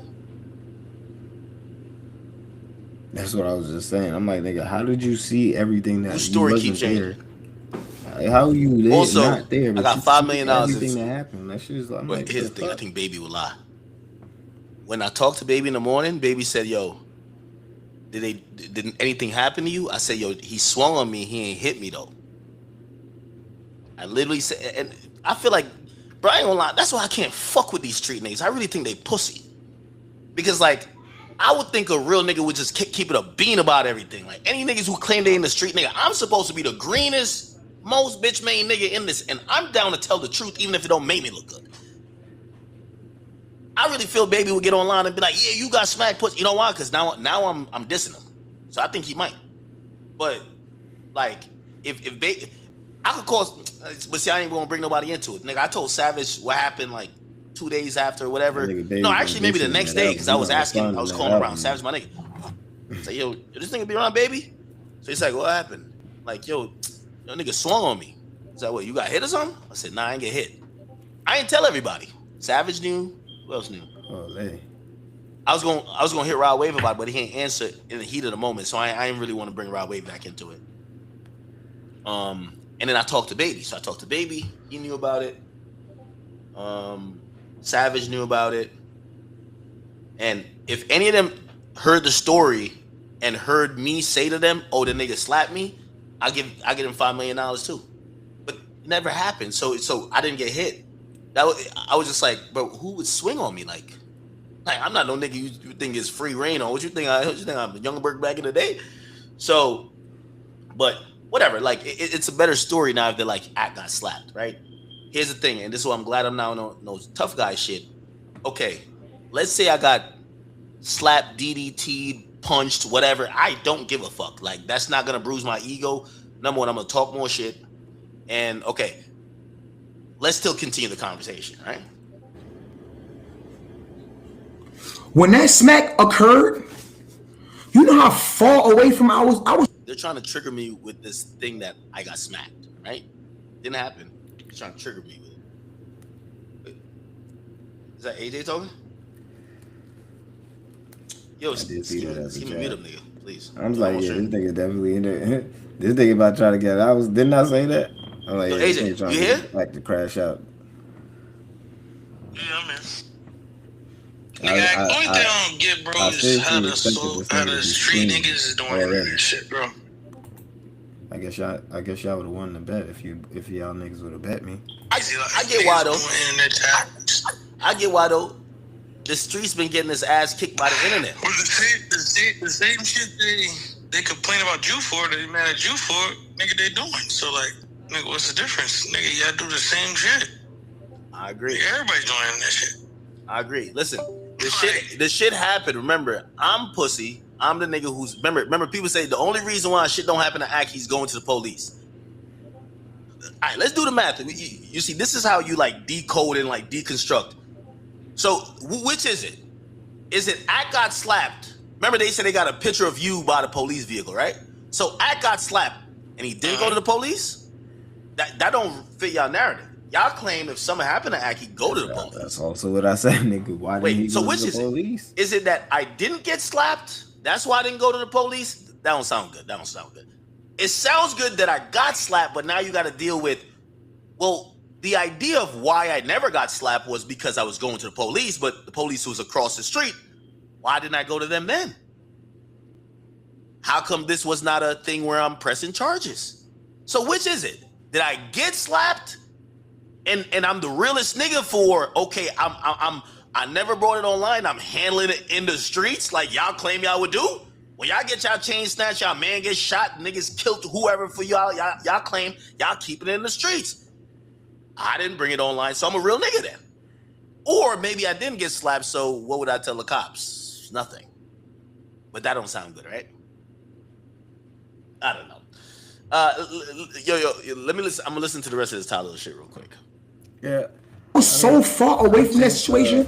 I think we pretty much got y'all our answer as far as a response. I don't think this shit is going anywhere after this. Tyler gonna say what he's gonna say. Act gonna say what he's gonna say. Act don't even seem like he's really gonna entertain it past this stream.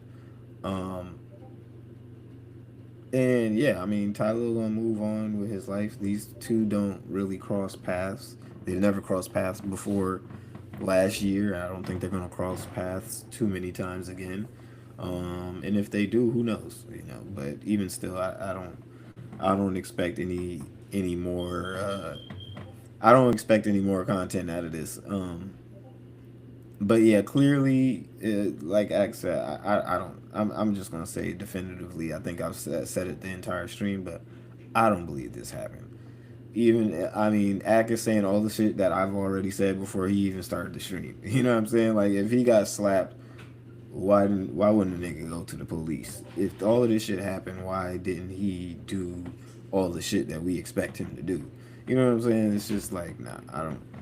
It's too many holes in the story, too many red flags, too many questions to make me be like, I don't know if I really believe that. You know what I'm saying? Like, no, I don't really know if I believe that. But hey, you know, we'll call a spade a spade. You know, it is what it is. Hopefully, this doesn't go anywhere else. I think Kai has wiped his hands with it. I think Ak is wiping his hands with it. Like I said, I don't think this is gonna go past this stream. And yeah, if you want to watch the rest of this, you can go ahead and tune into Ak's stream or tune into the video. We're gonna finish this little video and finish this little Kanye portion of things. But I wanted to get back into this video that we was watching real quick. You know what I'm saying? Tyler, His homie good to was meet you. going in. I'm just doing a I ain't YouTube gonna video about this place. I find it fascinating. I have to. But where are you going if you don't work? I study. Do you study? And does your wife work? This shit is crazy though. What industry does she work in? Teaching, education, children? And how do you afford the kids if you don't work? Your wife? Okay, thank you. Sounds like a great setup. Damn, I might have to get in on that. Excuse me. What do women work at here? What jobs do women work in here? Is it mostly childcare? Okay, cold shoulder. Do you work a job as well as raise the kids? Do the women raise the kids in? Okay, tough to talk to the women out here. How do people afford to have families? So like, as you raise baby, do you also go to work at some point? What do you do for work? Do you study the Torah for a living? I work. Do you study the Torah? Do you work a job? No. Does your wife work a job? Are you a student? Do you work? Are you a student? Man, I can't do this anymore. Question for you. Do you study Torah? Is not trying to talk to this thing. Do you study the Torah? Bro, you supposed to excuse me, dress sir. up like them. Do you study the Torah? Hey.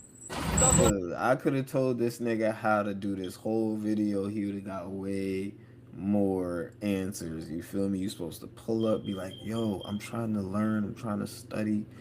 My wife, I'm trying to get this girl. She's Jewish. You know, I'm trying to figure out. You know what I mean? Then you supposed to.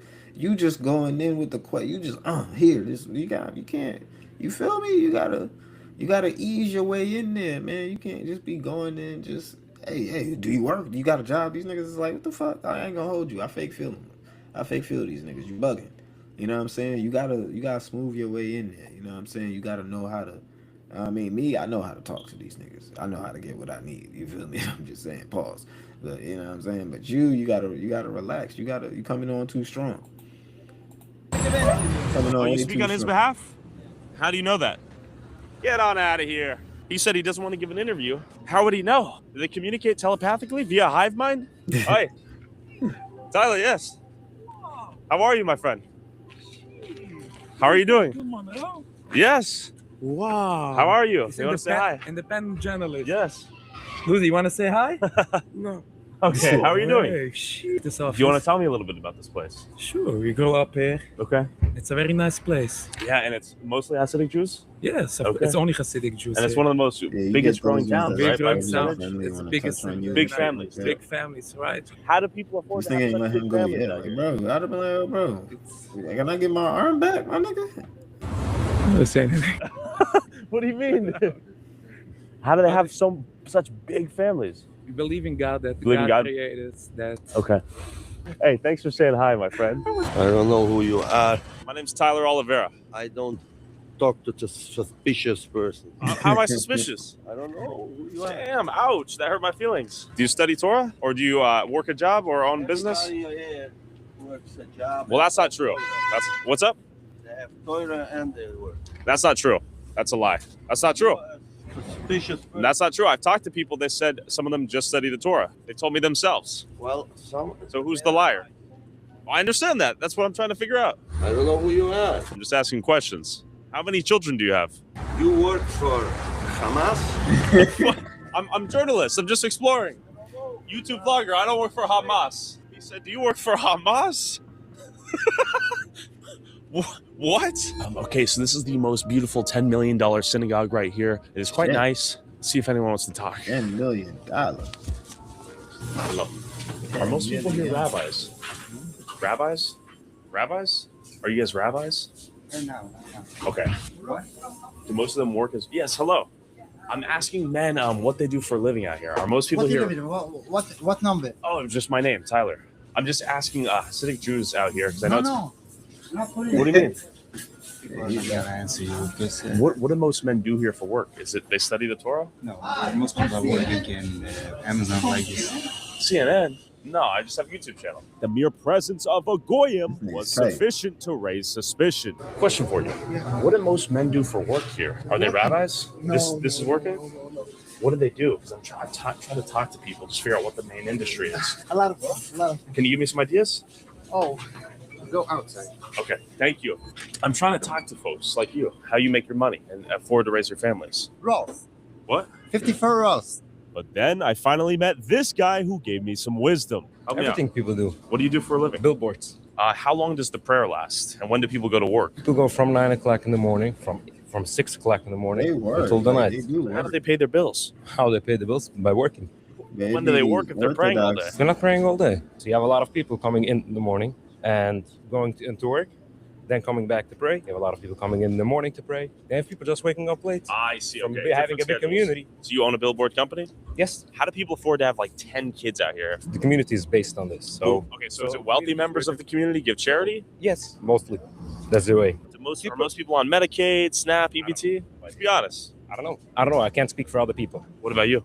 I'm not going to tell about myself. A lot of these folks have business there. Not all of them. Some of them. There's a lot of you guys, right? Some of them get All are type being. of shit. I worked in a home where they was sending shit out the back door. They would get all millions and millions of dollars of government funding. They building houses with it. They using that shit for all type of fuckery. I'm telling you right now, okay? They was getting the COVID test, sending them shits out the back door, testing all of their people. They people was pulling up, getting their little COVID test, you feel me, doing all of that shit. And this shit was supposed to be for our residents, our people who live in the facility. They was giving it out to their people in the community. So, which is, it's like, it's okay, but it's not okay, because it's like, is that what that shit is for? I mean, me and you couldn't do no shit like that. That's all I'm saying. That's how I be looking at shit. You know what I'm saying? If I can't do no shit like that, you can't do no shit like that. The fuck? If I would get arrested, you need to get arrested, nigga. When it come down to the law need to apply the same way to all of us, nigga. That's just all I'm saying. You feel me? And it feel like a lot of shifty shit is going on. But y'all get the picture. So, Ye was going ahead and he wanted to apologize. He says, I'm not a Nazi or an anti-Semite, he wrote. He said, I love Jewish people. In the ad, Ye attributed his behavior, which included professing a love for Adolf Hitler, to untreated bipolar disorder. During a period when he stopped taking medication. Bipolar disorder is a severe condition in which periods of exhilarating mania alternate with deep depression. It is generally treated with mood subsidizers like lithium or with antipsychotics in combination with therapy. Ye wrote that the disorder had been caused by a brain injury that he suffered in a car crash in 2002. He periodically talked about the car crash in interviews, saying that he recorded his debut single Through the Wire in 2003, while his mouth was wired shut.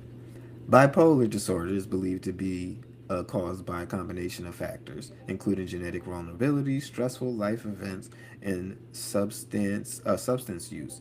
There is little evidence that brain injuries can cause the disorder, though head injuries are known to contribute to symptoms of psychosis like delusions or hallucinations. The ad on Monday echoed an apology that Ye made on social media to the Jewish community in 2023. In early 2025, during a 4-month period that Ye described the new ad as a manic episode of psychotic, paranoid, and impulsive behavior. He took back that apology, declared himself a Nazi, and pledged his love for Hitler.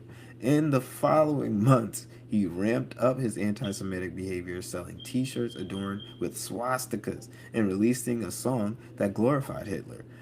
Um, I guess. A spokesman for the Anti Defamation League said that said in a statement on Monday that Ye's apology to the Jewish people was long overdue, but did not undo his extensive history of anti-Semitism. The truest apology will be for him to not engage in anti-Semitic behavior in the future, the spokesman said. In the ad, Ye wrote that the scariest part of his mental illness was that it persuaded him that he was not sick. It makes you blind, but convinced you have insight. He wrote, adding, I lost touch with reality. One of the difficult aspects of having bipolar type 1, he went on, are the disconnected moments, many of which I still cannot recall, that led to poor judgment and reckless behavior that oftentimes feel like an out of body experience. Ye also apologized to the black community, adding, I'm also sorry I have let you down. The rapper said a new regime involving medication, a new regiment involving medication and therapy had proved effective. The rapper said a new I just read that. I'm not asking for sympathy or free pass, though I aspire to earn your forgiveness, he said. I wrote today simply to ask for your patience and understanding as I find my way home. And that was coming from Ye. I'm gonna be honest. I think Ye is gonna continue to be Ye, and whether that includes manic episodes and calling out Jews and doing whatever else that Ye feels like he's gonna do. I mean, he's gonna do it. I think that he's just authentically him, and he is a unique figure and energy in this world, and there's no replacing him. There's no canceling him. Um, and he's just going to continue to exist. He's going to continue to be here, and I think he knows that. So, um, a, a part of that, it feels like that ego that he has is not going to ever go anywhere. He still has a big ego, and I think I think that's part of his actions and part of how he reacts to things. And I don't think it's just this bipolar disorder, but I, I I really don't give a fuck what EA does. I'm just gonna keep it a buck. If in the grand scheme of things, I really don't give a fuck. But you know what I'm saying. But it's we're gonna throw it out here to let y'all know what's going on. But yeah, all of this shit, whatever he was doing last year, it was very entertaining. But I really don't give a fuck. Okay, he can go ahead and crash out and do whatever the fuck he wants to do. But yeah, we appreciate him. We appreciate Ye for being Ye, and I think black people in the black community, most of us, are gonna rock with Ye regardless. Some people might be a little bit hurt by some of his actions and words and things like that, but I just don't take Ye that seriously. I don't take Kanye seriously enough to feel like he is hurting the black community and he's doing this, he's like working against us or any type of way. Like I just don't. I feel like I already know all of this shit that he was saying. Like, we already know you crazy, nigga. We know you crazy, nigga. We know you got problems. Like, you either don't know that and you still surprised by the shit coming out of his mouth, or you're not. You know what I'm saying? It's just water under the bridge, my nigga. I really don't give a fuck. You say what you need to say whatever you want to say. I'm not really gonna make a big deal about it or go too much or too in debt about it, but yeah, it is what it is. Okay. But yeah, that is our show for today. We've been going on for damn near what, 3.5 hours. Yeah, to be back in full effect, I guess you can say. But for everybody who stopped through, of course, we appreciate you. For everybody on X, of course, once again, if you aren't following me already, go ahead and follow your boy on X. Yeah, this is where you can keep up with me, keep up with the topics, and Keep up with everything that we're going to be ramping back up here in the new year. We're going into February. We're in the first quarter. It's time for y'all to get locked in. If you got anything that you want to do with your life, it's time to do it. Okay. So I'm glad to be back with you guys for another year in the Doja Room. We've been doing this for a while, and I think this year we definitely going to take it up a whole new level. Okay. So thank you everyone for stopping in. It's been a pretty great time.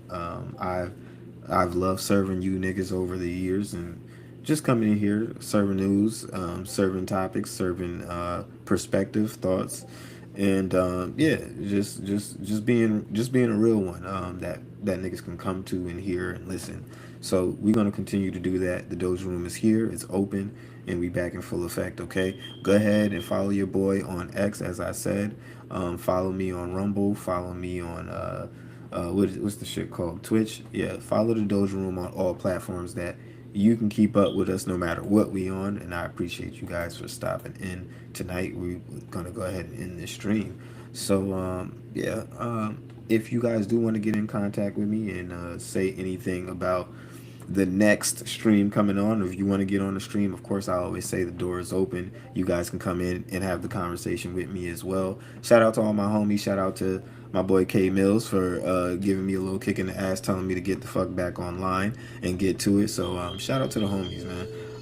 Yeah, we here for real, for real. All right, y'all niggas be good. We gonna go ahead and get up out of here, and yeah, as more news pops in, I'm gonna be here.